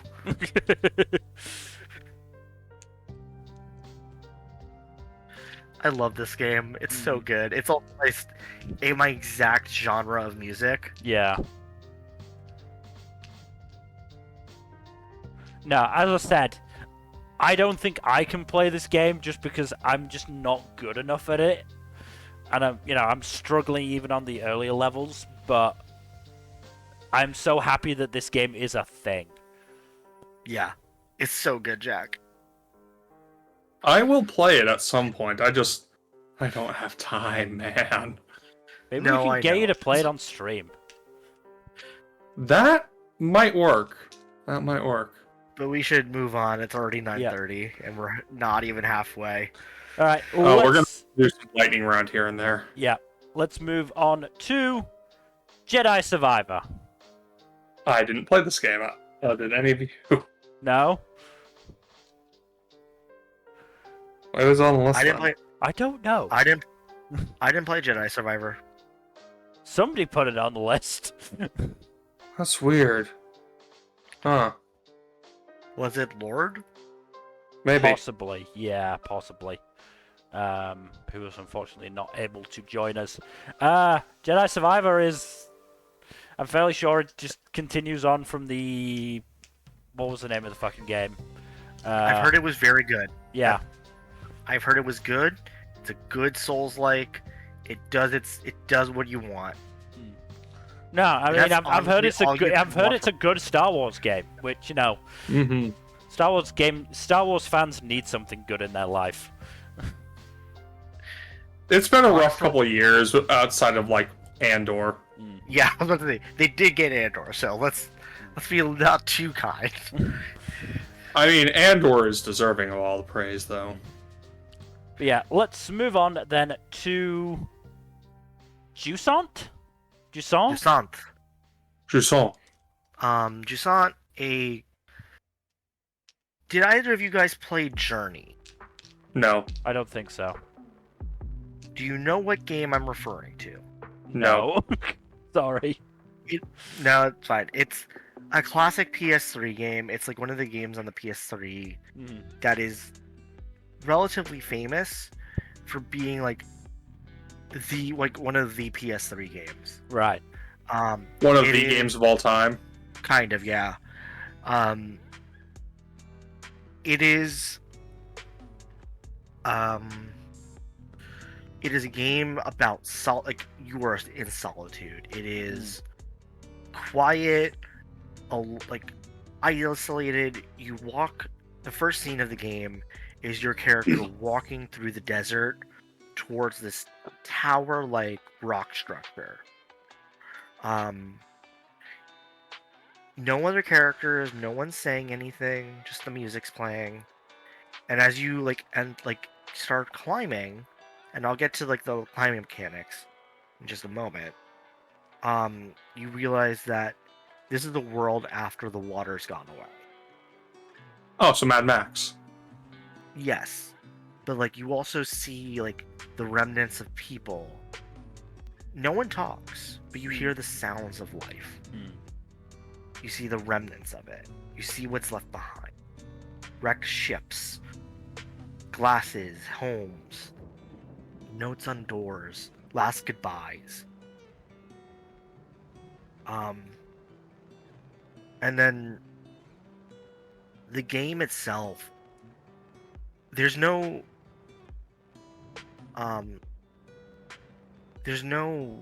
objective in the same way that like for some games like Journey, for instance, the goal is to get to the top of the mountain. Mm-hmm. It is to reach the bright light you see in the distance when you start the game. There's nothing like that in Jusant. The most you have is like, I should just keep climbing and see what happens. Everything else is up to you.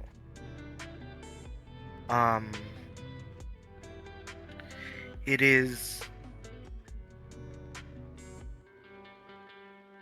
a game focused on like the ecology of a world before humans, during humans, and after humans. And the ways in which we as people interact with the world and shape it as we try to move through it. So like the rock climbing mechanic, your character hooks into the wall. There's usually ports for you to like plug your rope in, and then you can start climbing. But there are also times where like you can use skittering in like rock bugs as handholds, or use insects to kind of carry you upwards or over something. You pick up seashells that still resonate with the sounds of people. I haven't finished it, and like I'm not in any rush to do so. But that's the best part of the game. It doesn't make me want to finish it. It wants me to take my time and really marinate in it. And I think that was the beauty of Journey. That was the beauty of Flow. And that's the beauty of a game like this. Also, like in order to climb, if you're on your controller, like a PS3 or a PS4 or PS5, you have to use the trigger buttons. Like left trigger to do left hand, right trigger to do right hand. Okay. And so like you really get this like flow going, and it's great. It's so satisfying. Cool. We should probably move on then to King of the Castle.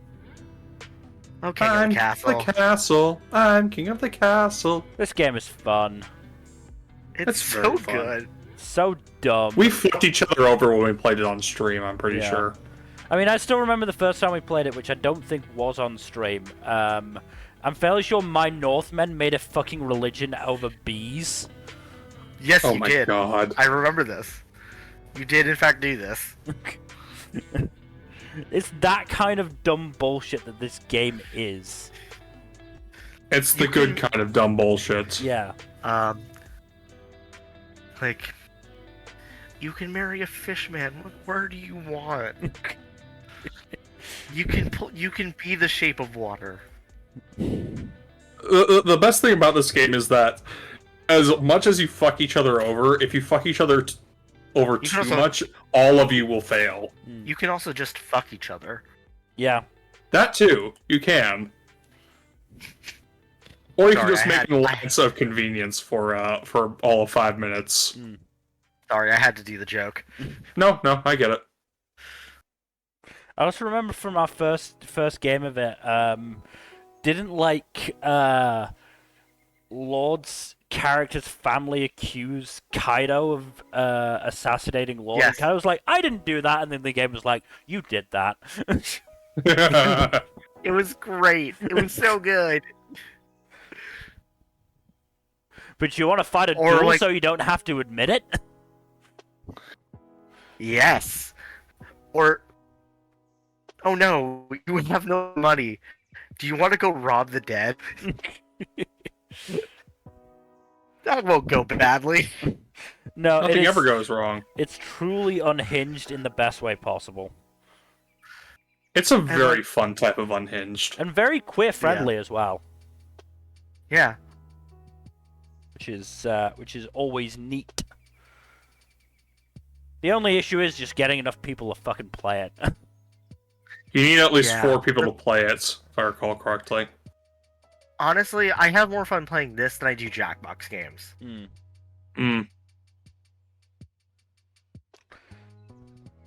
I mean, I still miss Among Us. I miss it too. It's just very hard to actually get enough people to play Among Us. Yeah, it's so hard. It's so hard. It's so many. You need so many people, and we're all adults with our own lives. Or what? It's okay, Mill. It's okay. They're there. But yes. Let's move on. Yeah, let's move on to the Lamplighters League. Ooh. Oh, Lamplighters League. Lamplighters League. XCOM meets Jagged Alliance. Yeah, no, that's it. That's it. It's XCOM meets Jagged Alliance set. Pre-World War One, like gas lamp era. I want to say the Mummy. Is the Mummy pre-World War One? I think the first so. one. I think the first one might be. That sounds about right. The one with Brendan Fraser. I mean. Yeah, the only real no. It might be mid-war period, like between the wars. Okay, but it's like. Because I think it might be 1920s. But it's like that vibe. Yeah. Yeah. Like, you definitely are like, hold up. Early 20th century. Yeah. But, like, this game is... It's got such a good theme. You feel like you're playing the League of Extraordinary Gentlemen. Everyone, like, it's so strong aesthetically. Mm-hmm. It's just shitty in terms of level design and gameplay loop. I'm like, I want to love it. So sort of the opposite problem to Atlas Fallen. Yeah, like I'm so here for all of it. I'm also just like really enamored with like your first character that you meet is a woman named Ingrid, and then your second is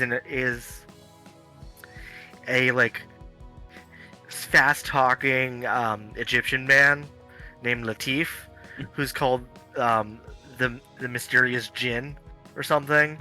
It's so good. And Ingrid is your bare hands brawler.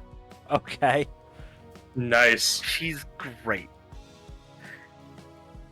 She will punch a dude and win.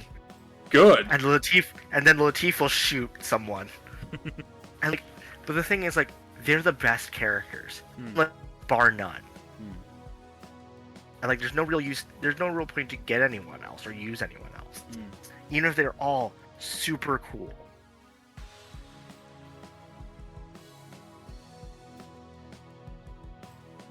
But I really liked it. I want to like it. I'm just really mad that Paradox laid off that studio. Yeah.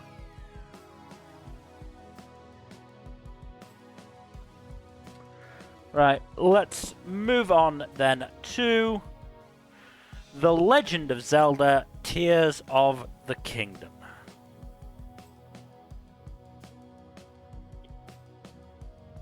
Have you played this one? I don't have I a haven't Switch. even finished Breath of the Wild, so I'm not the person to ask. Yeah, I don't have a Okay. Switch, so It's the perfect sequel to Breath of the Wild. that's good. Like, if you told me that Breath of the Wild was going to get a sequel and it was going to be perfect, I would have been like, perfect? Really? Come on now. And not like, but I'm like, nope, you're correct. That is correct. There are like I have quibbles with it. Story decisions I don't enjoy, but that's a me thing. It's also, I get why they did it. And in legitimately any other year, if it was last year, next year, the year after, or 2021, it would have been a shoe for Game of the Year. And it was going to win Game of the Year until Baldur's Gate 3 came in with the steel chair. I was gonna say, did it come in with the steel chair? And, like, everything about this game makes me go, I'm really excited for what this team can do with a brand new Switch.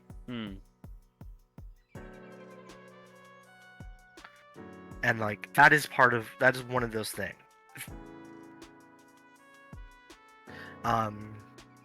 There's not much more to say. Like, anything about it that I could say, like, it's already been said. There's nothing more for me to say. Yeah. All right. Let's move on then to a game we've mentioned earlier in the stream. It is Lies of P. Pinocchio, but it's Dark Souls. I keep hearing that, but I don't get it. Is that literally just what it is? Yes! It is literally Pinocchio-themed Dark Souls, yeah. It Oh my literally God. starts with, in memory of the great writer, author of Pinocchio. Oh my god. And then the loading screen is like the model of a character whose nose grows longer as the loading bar. Nice. Isn't there a Jiminy in there somewhere as well? Yes, you get your lantern is a talking lantern with like a little thing inside of it. I don't know what it looks like, but it's spelled like Gemini, but it's pronounced Jiminy. Fucking course it is. Yeah. My main criticism is that it's Bloodborne. It's the perfect Bloodborne game in a world without a Bloodborne remaster. Yeah. But it's Or my sequel. main criticism. But it was my main criticism is that it's a Bloodborne game. Yeah.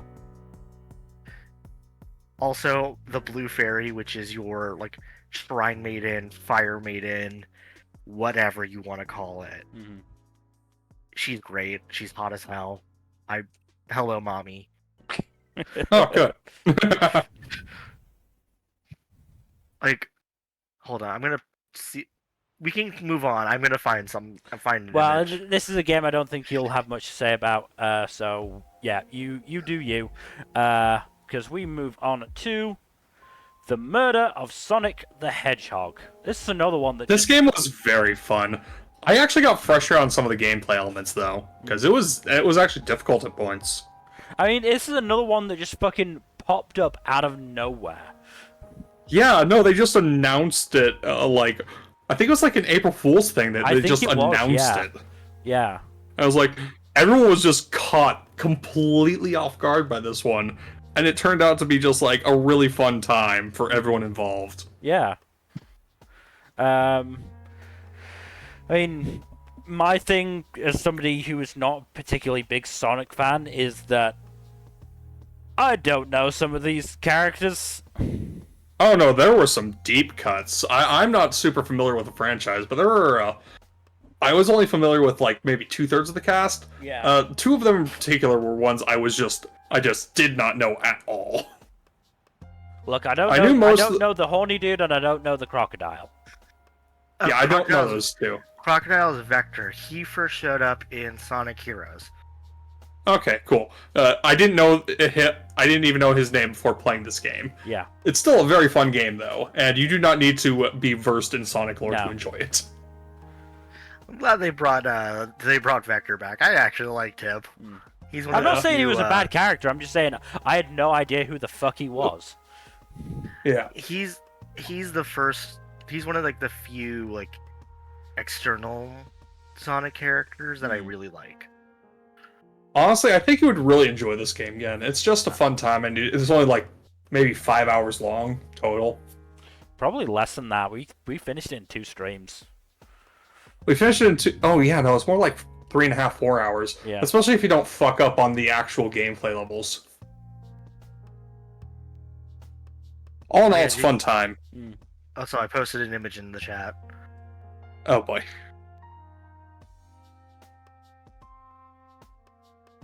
Yeah, I can see it. You can see it? Yeah. Oh my. Mm-hmm. I see what you mean. Yep. Also, like, she wears her coat like an admiral in One Piece, and I'm like, God damn it. Okay, that's fucking baller. That's always cool when somebody does it. Yeah, that's always cool. Right, let's keep this train rolling, because we are making progress. So we move on to Octopath Traveler 2. Electric Boogaloo. A perfect sequel. I've said that a lot this stream, but goddamn, There are a lot of good sequels out this year, apparently. Yeah. It's a perfect sequel upgrade. Like, this is a team that really took everything that people criticized about the first one, took it to heart and tried to improve on it, and also took things people about the original and went, all right, well, that better. Like, I wanted unique actions, more character, like, wanted unique actions, character interactions, limit breaks, directly intertwined narratives between the 8 characters, and like stakes dialogue. Mm-hmm. Like, by that I mean like tavern dialogue about them drinking beer, or like, you know, talking about like, I don't know, shooting the shit. Yeah. And you know what I got? I got exactly that. I got exactly that. And the game's like final boss battle, and then epilogue scene like made me go, I fully enjoyed playing this game. Mm-hmm. I enjoyed every moment of this, and I actually went back and like got every achievement, which is not a thing I do often. And like, this will probably go down as like a cult classic, but I'm repeating myself, but in another year, this would be a well-remembered and beloved game. Yeah. That, unfortunately, because of this year, it was overshadowed. Mm-hmm. But it is an exemplar of this art style of pixel art RPGs. More games should do 2D HD, like this kind of 2.5D style. Mm-hmm. If we get more of these, I'm happy. I will be the happiest man alive. Speaking of, I need to play Star Ocean Second Story, or whatever it's called.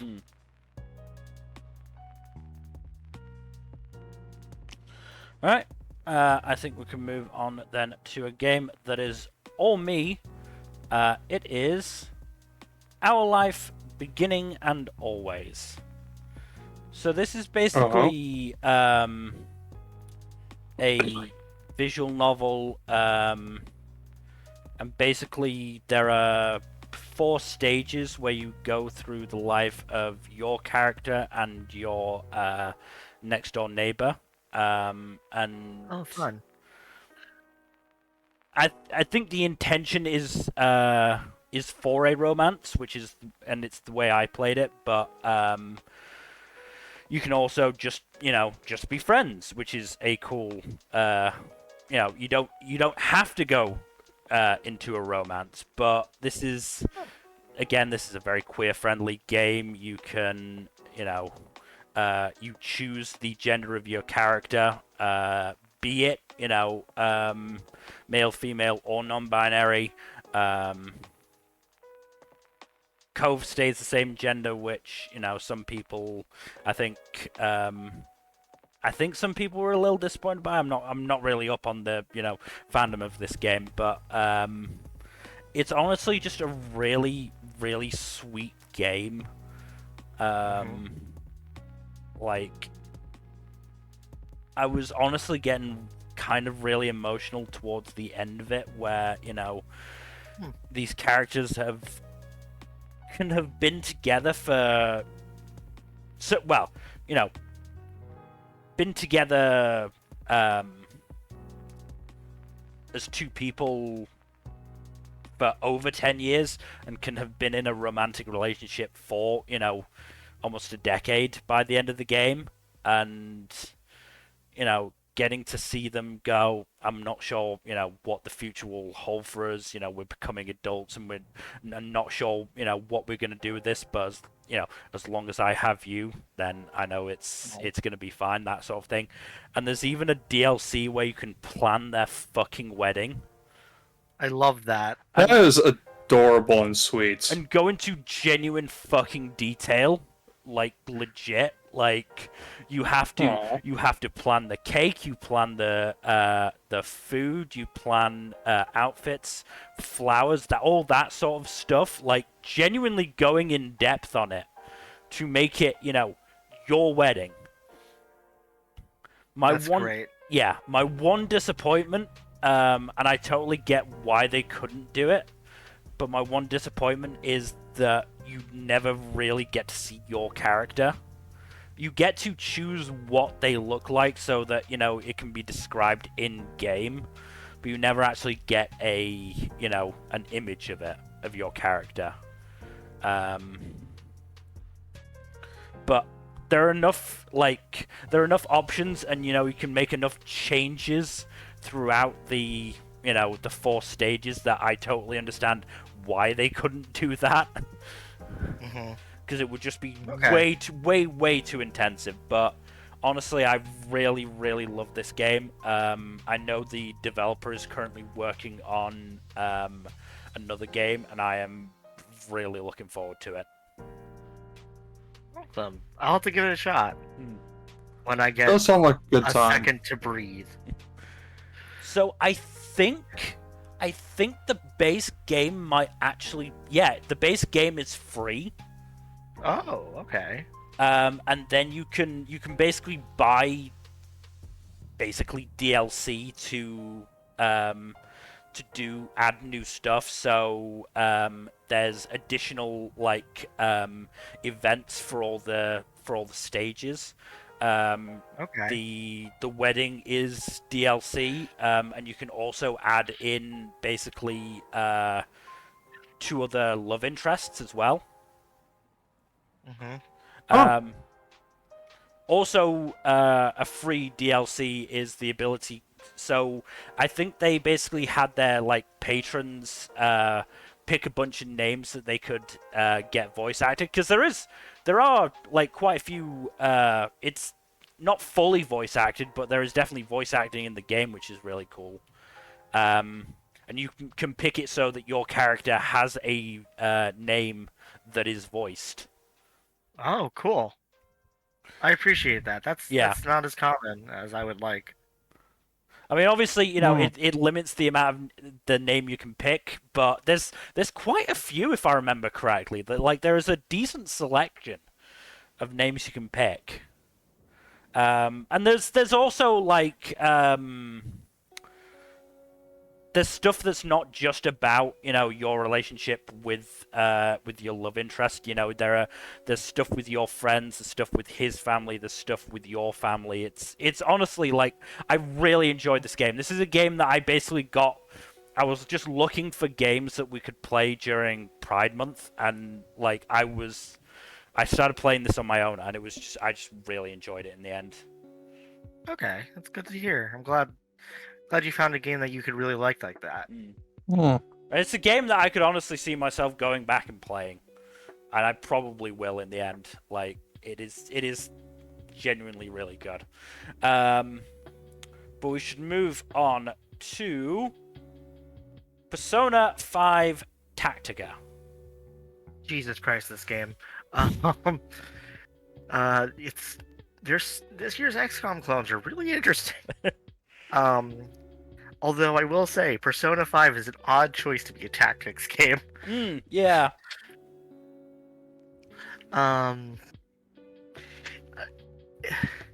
It's short. It's 3 palaces compared to the 7 in Strikers Royal. But in Strikers, it feels mechanically off from what it's telling as a narrative. I would actually be like, hey, maybe this isn't...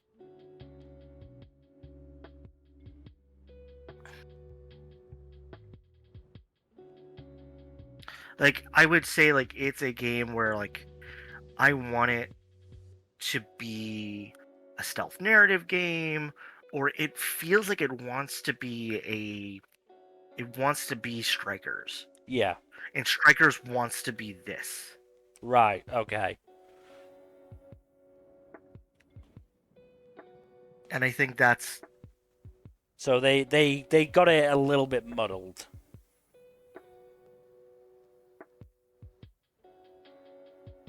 Like, it's also the type of game where, like, I want to like you a lot more than I do. Yeah. Mm. And but it's also good. It's, like, Mm. genuinely good.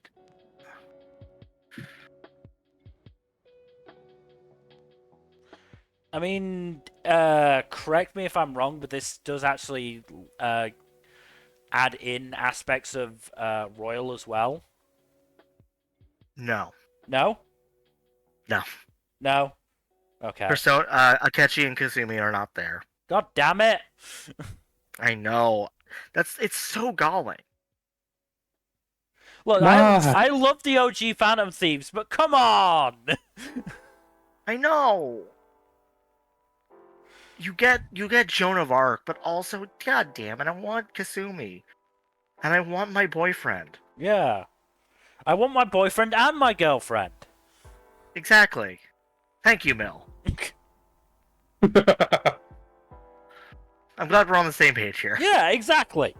Come on, like, it's especially at the start of fucking semester 3. Like, come on. Right. Like, they reference Yaldabaoth. Like, in game, they reference the final boss Yeah. of Persona 5 main. It's like, what are we doing? Mm. If you're gonna do that, just bring up the other shit. Oh, interesting. Sorry, Game Awards thing again. Best ongoing game was won by Cyberpunk. Yeah, Nice. that doesn't shock me, actually. That DLC really carried it, didn't it? It did. And also, like, they did another, like, big update, adding, like, fast travel and all of that. Mm. So, like, I'm not shocked. Also, Anthony Mackie was the one to give that award. Nice. Yeah. I get that. Yeah. But it's a good strategy game. Persona 5 Tactica. It's a strategy game. But it's really another fun to play. Persona game where it just feels like there's something, it's just something not right and something lacking. Yes. Yeah. Like, I said this before with Strikers. Persona 5 needed a stealth action game. And I will die on this goddamn hill. So something more lines of the Batman Arkham games. Or even just Thief or Mirror's Edge.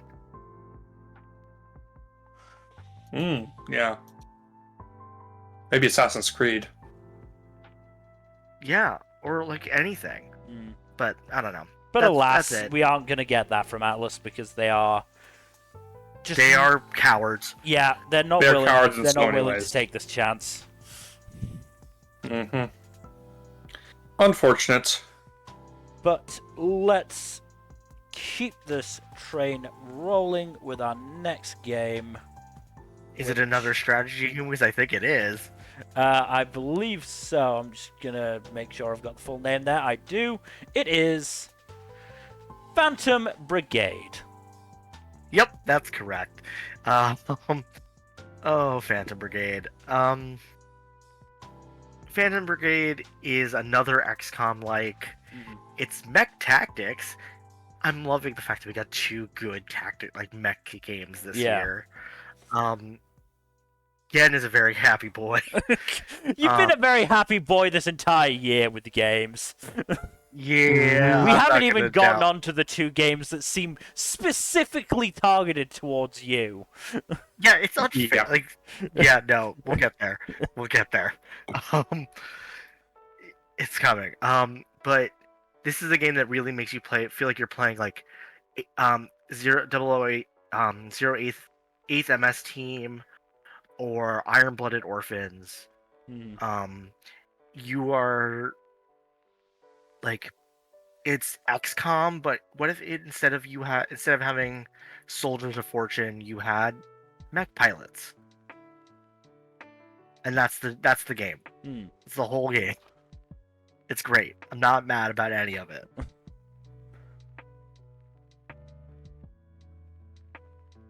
That's really all it is. Like, my main issue is that it does feel like it's an early access game and hasn't really had a lot of updates to make it the game that it could be.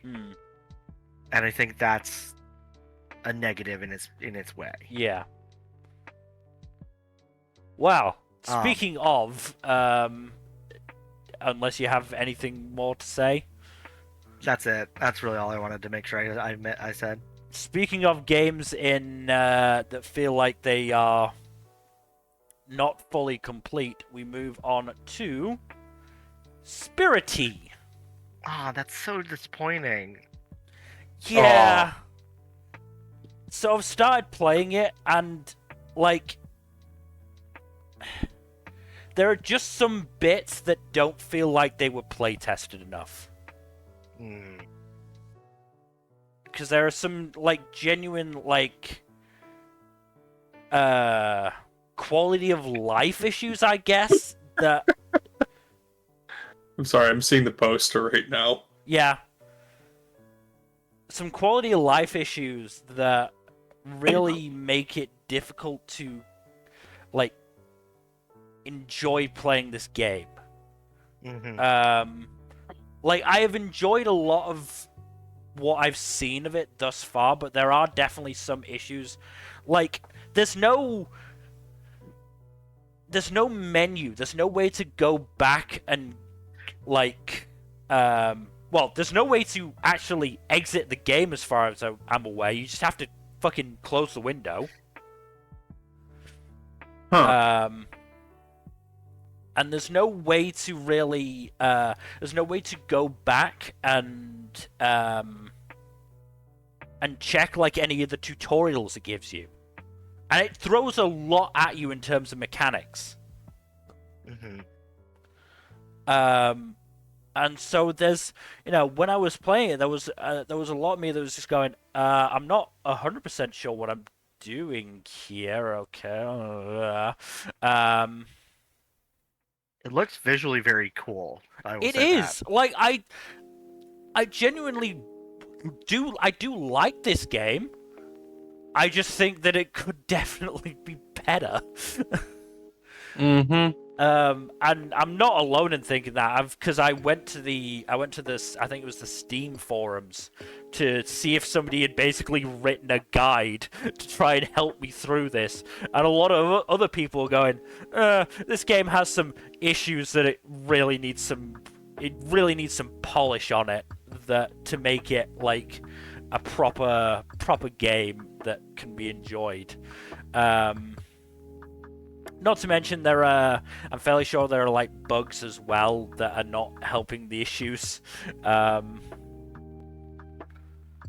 Tales all this time, really. Yeah. I mean, obviously it is it's an indie game. Yeah. So let's see if I can.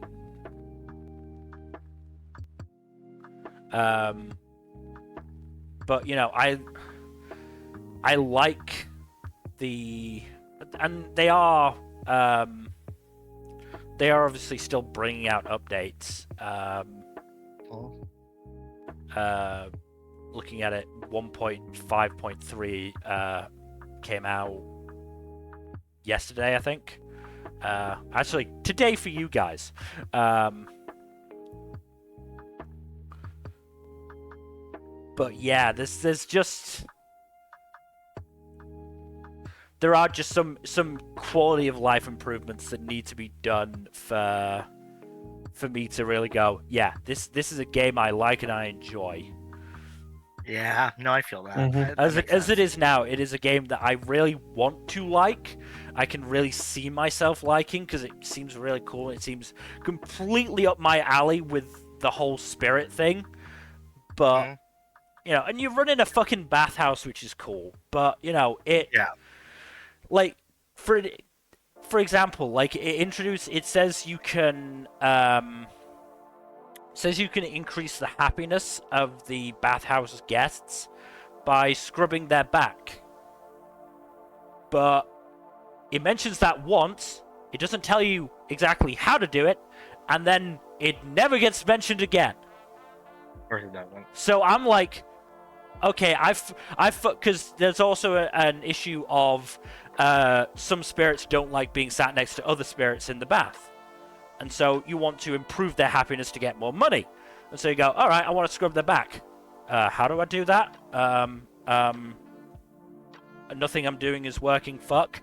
As it turns out, you need to pick up, like, a pair of brooms to help you clean out the place, and that allows you to scrub their back. But they never actually pointed out the fucking brooms. Oh, no. I literally only figured out that there was brooms because I walked past them and pressed A by accident and was like, oh shit, I'm holding it. So That's annoying. Yeah, like there are just some issues with this game that do just hold it back, unfortunately. I'm sorry, that's frustrating. I mean, I'm still probably gonna play it, but it's not gonna be a game that I play as often as I could. Right, that's fair. Like this is a game I think I could maybe even enjoy. It's a game I feel like is in the same vein as Stardew Valley. And I think I could enjoy more than Stardew Valley. But yeah, okay. It just doesn't have those quality of life features that Stardew Valley has. Stardew Valley tells you what you need to do. Not in a way that's hand-holdy or, like, over-tutorially. It just, it tells you, it has the stuff that you need to know, and you can go back and check it. Right. Spirittea does not have that. Yeah. That's unfortunate. Hopefully, fingers crossed it might add it, but we'll see. We'll see. Anyway, we should move on because we are getting close to the end. We've got, I think, 4 games to go. We're almost there. So let's move on to Stray Gods. Oh, Stray Gods. Stray Gods, what a game, what a game. So, I mean, this is very good. This from is what fucking, I've seen of it. This is by, this is written by David Garde, who was a writer on the Dragon Age games and did a lot of the,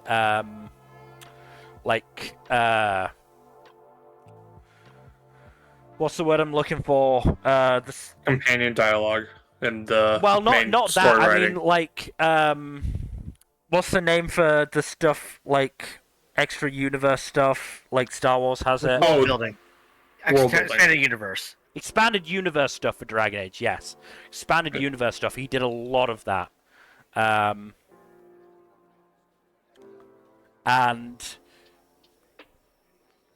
I follow him on Twitter, so I knew when he moved to Australia, and that's apparently when he started working on this. And holy fuck, it has come good. I mean, you get Laura Bailey doing a noir visual novel musical. Like you're writing for success. Yeah. You've got a lot of people sold off of that premise alone. I know, right? And like, it's a game that takes a lot of genres and mediums, but like takes essentially The Wolf Among Us with women love women and your friendly sentiments into a noir style, like noir genre story, and you're like, yep. And then on top of that, the music, which is a feature of this game, is oops all bangers. I mean, yes. I mean, it's a genuine fucking musical of a game. I'm still humming Lost Girl. Like, the fact is, it's so good. Yeah, I mean, I haven't played anything past what we did for that one stream, but you know, you can fucking choose the lyrics that your character sings. And it's just, that's genuinely a cool feature. Yeah. And you can change, you change the different personalities your character has.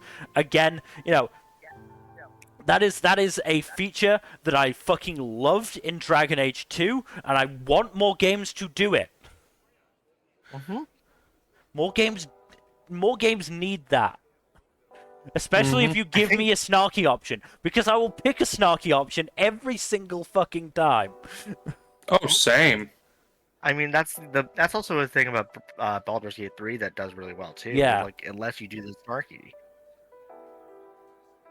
Being able to snark is like incredibly undervalued by some people. Mm-hmm. But I will say, like, this is a game that really leans well on it. I like, it's so good. Mm-hmm. And like, in terms of just like the actual story and the writing, you have characters of color who are prominent and not just, tropes or like bits. Like, they are just people and treated as such. And then at the end of it all, like, this is a story about finding the you. Even when that you is like shaped, like strewn across time or broken and shattered beyond all reason.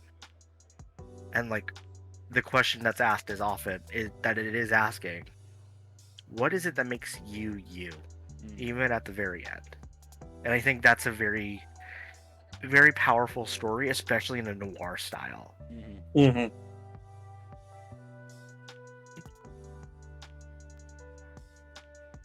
But yeah, Stray Gods, excellent. No, very good game, and I absolutely want to play more of it. Mm-hmm. And somehow it's not the only only game with a South Asian lead. Oh god, 3 of the last 4 games are targeted straight at you. Yeah, correct. Again, you have been eating really fucking good this year. Yeah. But let's move on to the next game. First of the last 3, it is Tell Me Why. Tell me why? Yeah. Hold on, we have it on. Yeah. Ain't nothing but a heartache. There we go. Thank you. There it is. I mean, I made sure it was the Weird Al Yankovic version, because, yeah. But Understandable. So yeah, this is another game that I got for Pride Month, and I did play it on the channel. And it's from, I think, the Life is Strange studio, and It is. Yeah, and it's a really interesting,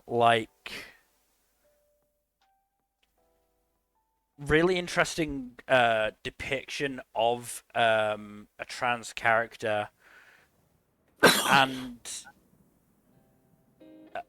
the struggles that he went through, and the struggles of learning more about an absent parent, basically. Which, super easy thing to go through, obviously. Yeah, no, and it's the simplest of things. And it's something I kind of, really identify with, because my dad died when I was 12. And the more I talked to my mum about him, the more I realized that there was a lot about him that I didn't know.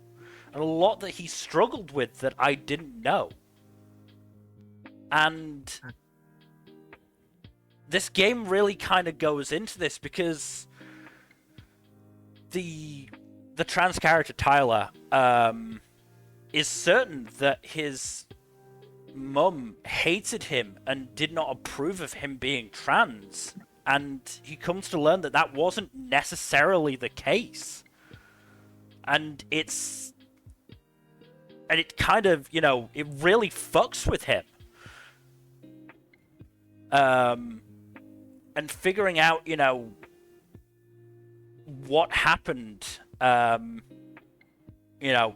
that last night that ended up with him going to juvie, his mum dead, and his sister being taken in by the local sheriff, basically.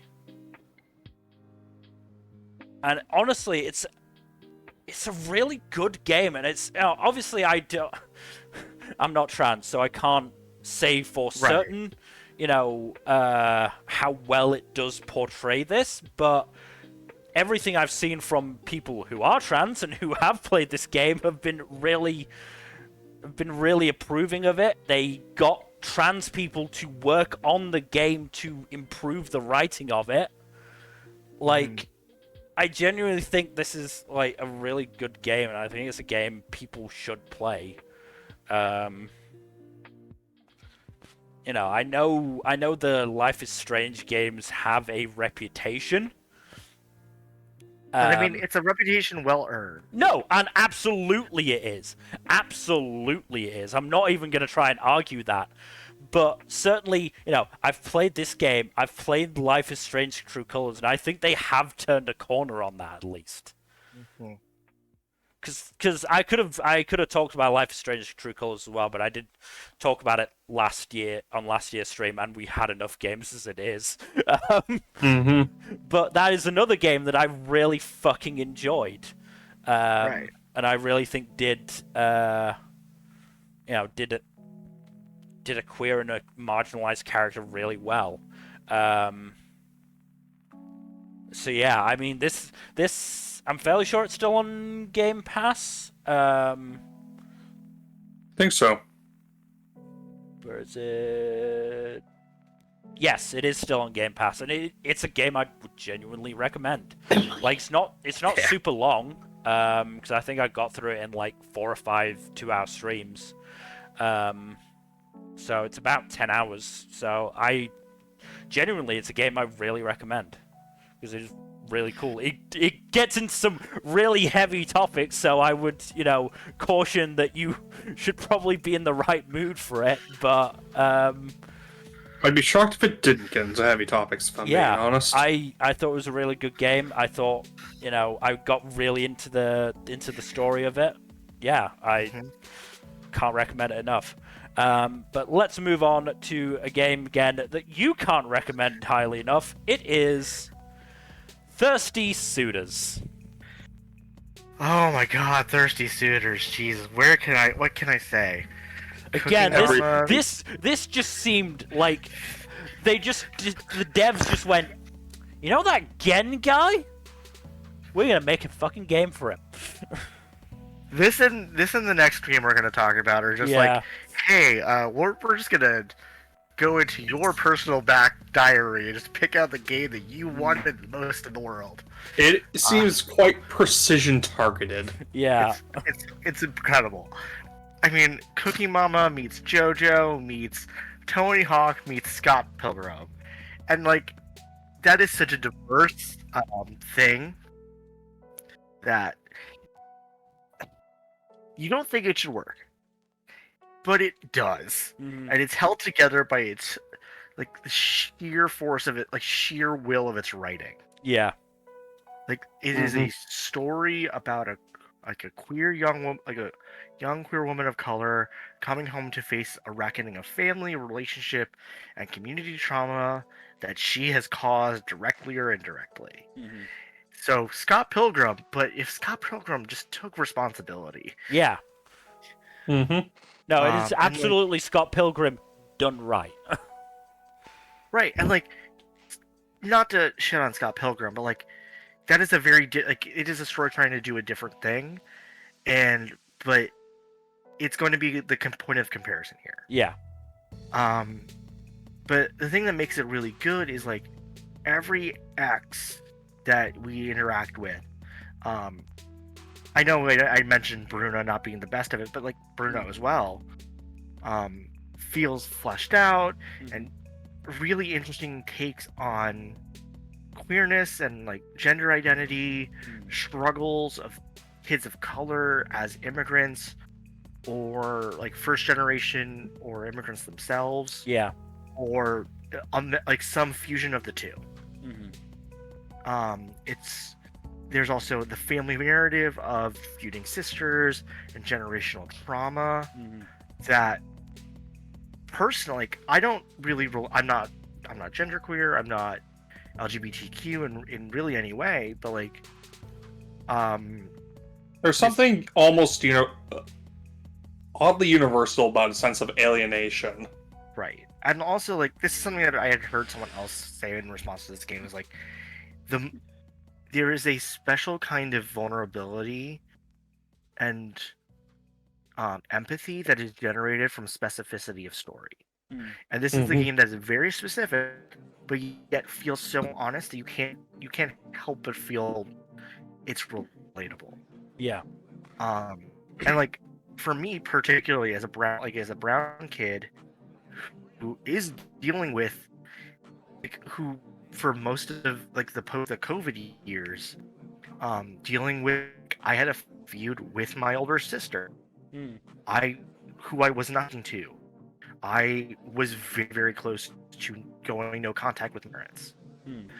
And so like to really have that like written out in so plain a way, it was like I cannot overstate how powerful it is to have a story just be your mirror. Mm. And like I'm getting really worked up, but like there's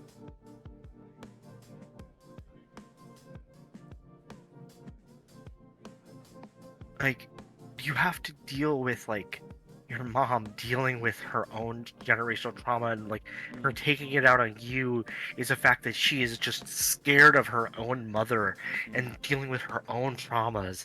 And like the game is like it makes you want to not like your mom. Like she's antagonistic the entire time in like the way a mom is. Yeah.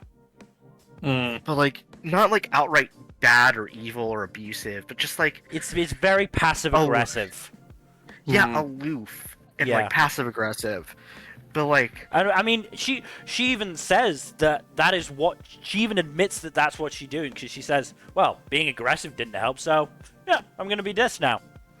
yeah, and like the end of the game has you deal with your grandmother, who is this looming figure over the family, and it is so powerful. Yeah.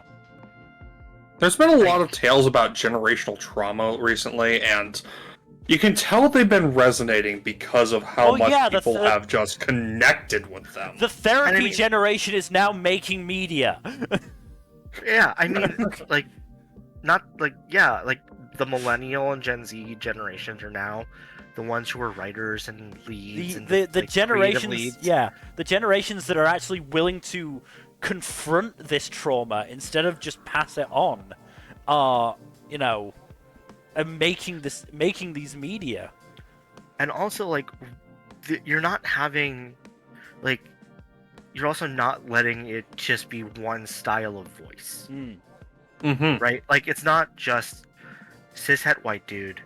No, absolutely, yeah. Girl, right? Like, like there's variety, and that's good. Right? Like, we joke, we've been joking, but like the fact that there are 3 games this year that had on this list that had South Asian leads, and like in Thirsty Suitors, there's like maybe 1 or 2 white people in the entire game. Neat. Yeah, and like that is such a rare thing. Like, not because like it, you know what I mean, but like it's because the focus is on like the stories that can only be told by kids of color. Yes. Right, because those are stories that are unique to these people under these circumstances. Right, like one of the exes, Irfan, he is a character who has to be the good kid. He has to be exactly what his parents want him to be because he's the older son. He's the eldest son. He's a vet. He's got a good job, good education. He's straight. And like he checks all the boxes. But he's not happy. Yeah. And like he chafes under it. Mm-hmm. And then you have a character like Dia, who was a bully. She's a bitch. Like, but she's a lesbian who, like, when she came out to her parents, was kicked out because she wasn't matching to what her parents' expectations were. Yeah. And like, part of her own trauma with it is the fact that she is Indian. And she is an Indian woman who had everything and had to give it up because she couldn't hide behind that. She wasn't willing to. And like, it's so honest in all of these. That like the missteps in the gameplay where it does drag or doesn't really work, you're willing to forgive it because you want to get to the next story beat. Yeah. Because you want to hear it talk about the next bit. And like the weakest X in terms of narrative, Bruno, is also cool as fuck because he's just a dumbass bro. But like he's an international kid. His parents are from Malaysia. And like instead of going to college, he's trying to live his life as like fervently and passionate. He's like, what if Karlach, instead of working for the literal devil, decided to road trip up and down the West Coast? And so like that is like, he's someone who's like, I'm going to live my life. I'm going to live freely and passionately and loudly as I can before I can't. Because once I go home, once I go back, that's it. I have to be the good boy. And that's such a genuine like fear that it breaks him. And he's the weakest ridden of the X's. I mean, it's also very, very interesting playing as somebody who definitely was, and you know, you can play her as still being a profoundly fucked up person. Right. And you know, the point of the game is not even necessarily Jala's growth. It is letting the X's get their closure in whatever way that may be. You're not there to make everyone happy. You're not there to turn back the clock and have them fall in love with you again. You're there to give them what they need to move on. And also, hopefully in the process, help you move on. Yeah. And it helps that you've got as much as the best dad in the world. Best dad in the world, best auntie in the world. I mean, God, Auntie Chandra. Yeah. Weightlifting lesbian. Yeah, right? Jesus. It, like, in game, she is the rite of passage for every lesbian in the town. Yeah. She is every lesbian's first crush. She's fucking helping Sergio get out of his toxic masculinity mindset. Yep. It's great. Helping him get yoked. Ugh. So good. And yeah, the dad is great because he's doing his best to, you know, to sort of, you know, walk that line in the household. Right, and like that in and of itself is like so honest to what a brown dad is. And like he is a good brown dad. No, he absolutely is. I mean, the fact is you end every day falling asleep on the sofa with him, and he carries you to bed. Yeah. And That was so damn sweet. Yeah. And like he is the one character in the entire story who never once criticizes you. Mm. Like he never once is angry at you. He never shows it. He was disappointed and worried, but he never goes, I am angry at you. Mm-hmm. And also, like, on top of all that, like, but like, he also has his own problems because, like, he is avoidant of the issues that are plaguing his household, right? Like, his daughters are not talking. His wife is scared of her mother,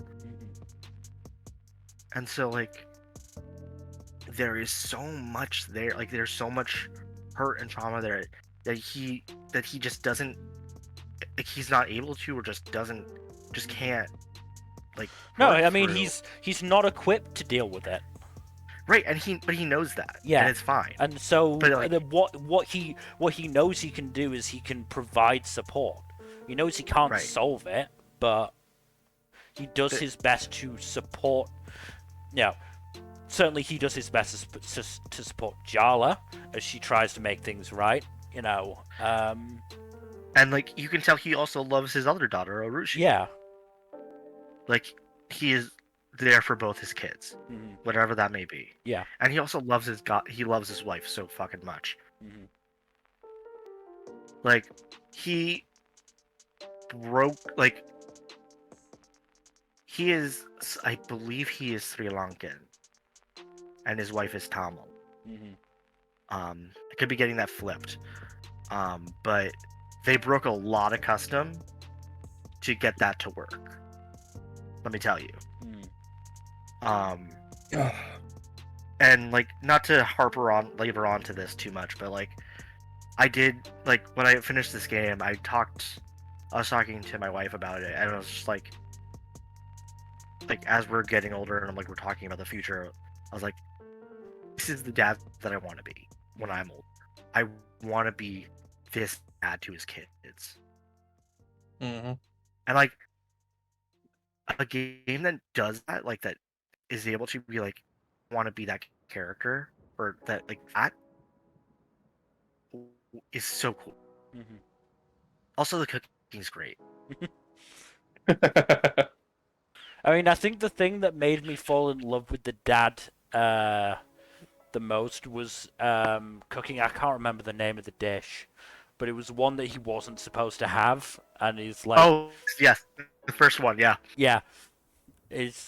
And you know, it's like, well, we're partners in crime now, and you know, we better get rid of the evidence.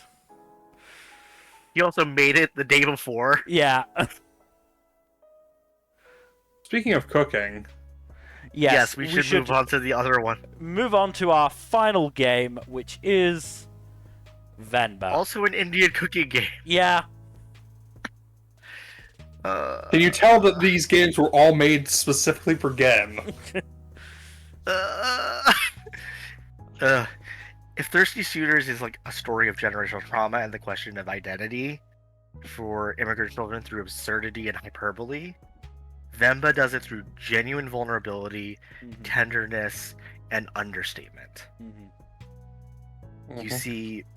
You follow a young couple over time, as they first move to Canada, have a child, and raise a son, and like struggle to make their life work.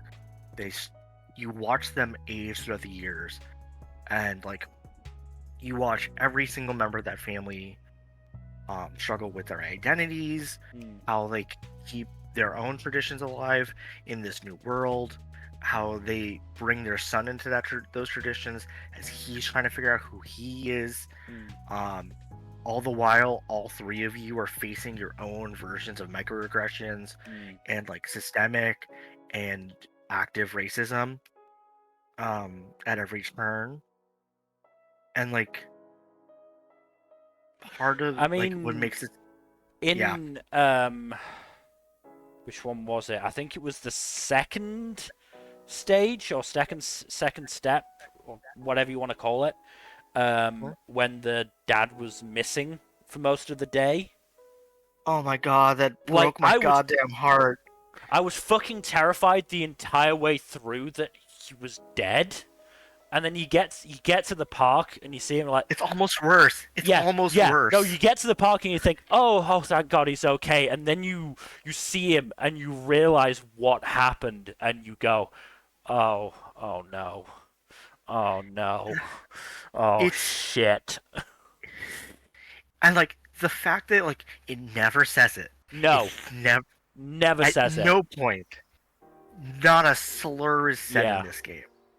And yet you feel it. It's like a vice on your heart. So good. I mean, that's the thing. You said microaggressions. I'm white as... I'm white as fuck. I'm obviously not going to have seen all of these microaggressions. But in that last stage, even I was like, Jesus fucking Christ, dude. Yeah, that friend. Oh my god. How offensive can you fucking get? Oh my god.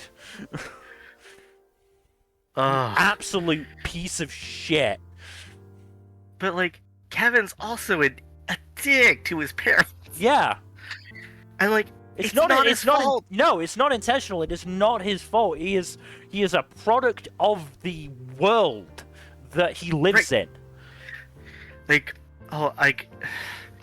and you know, you very much get the sense that Venba and her husband understand that. They are obviously upset over it, but they realize that what is best for Kevin might not be what's best for them, and they have to decide what they would prefer. Whether they want Kevin to fit in more, or whether they want him to, you know, fit in more with them. Fit in more with the outside world, or fit in more with them. Right. And like, God, so much. Like, the fact that it uses food to tell this story too. Like, the main way that I connect to my culture as a first generation Westerner, child of immigrants, is through food. Is through the cultural, like the food culture of my people. Yeah. It's not language, it's not ritual or rite or any of that. It's food. Yeah. And like the fact that it's using that to do that is so good. Like the day like that Kevin's mom thinks he's coming home for dinner, she makes this big... Oh, that was heartbreaking. I was like, as I was playing it, I was like, fuck. That was genuinely heartbreaking. I was yelling at the screen because it was like, I have to go forward. That was I would say the one moment in the game where I was like, Kevin, come on, you fucking dick. And yet I get it, because I've done this.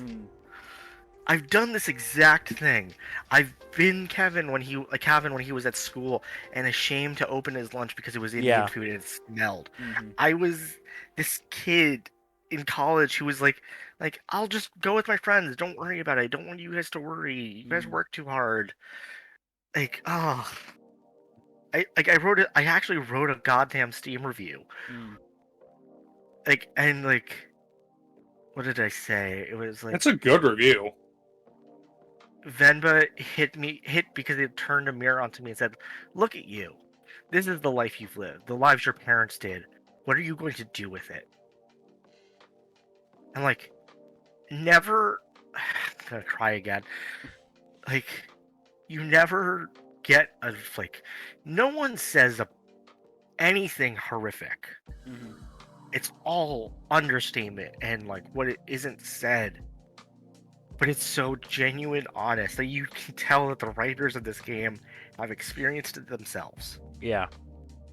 And like, Jesus Christ. Can anyone guess what this is, like, where this ranks in my list? Is it Clearly number 20, 0 because it's passes all others. Oh my god. I mean, it's clearly 29. Yeah, clearly. But Like I said, I'm not. This is not my culture. This is not something that I can personally identify with, just because it's not Some a things life can I've resonate lived. across cultures, dude. And that's what Yeah, I'm and, saying. like- This game did. You know, I wasn't able to, you know, identify with it in the way that you did, again, but I was still able to get to know these characters and, you know, see what they were going through and try and understand what they were going through. And, you know, that moment at the end when Cavan does go back and cook with his mum is really fucking sweet and really fucking nice.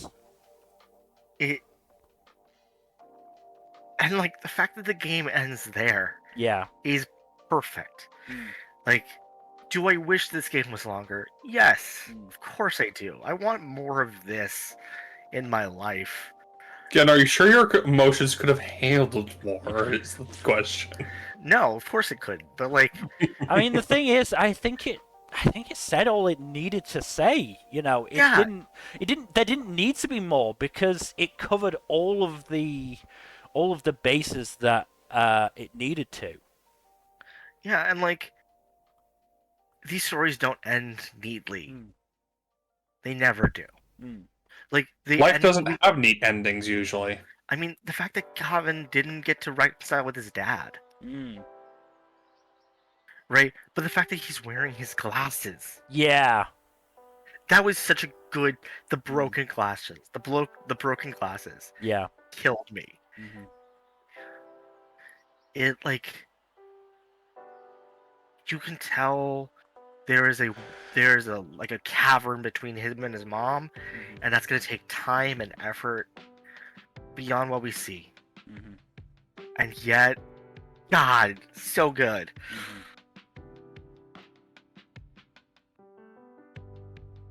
Right, we should stop there before Sorry. you start crying even more again.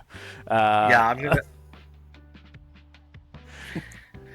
So- definitely my game of the year by Yeah. every margin. No, I Mhm. can absolutely understand that. So thank you everybody for watching. Hopefully you've enjoyed this look through the games of 2023. In terms of future stuff, Saturday, Sunday, and Tuesday will likely be gaming stuff. What it is, I'm not gonna try and promise to say at this point. I'm tired of getting it wrong. There might be a tier list in there somewhere. Who knows? Yeah.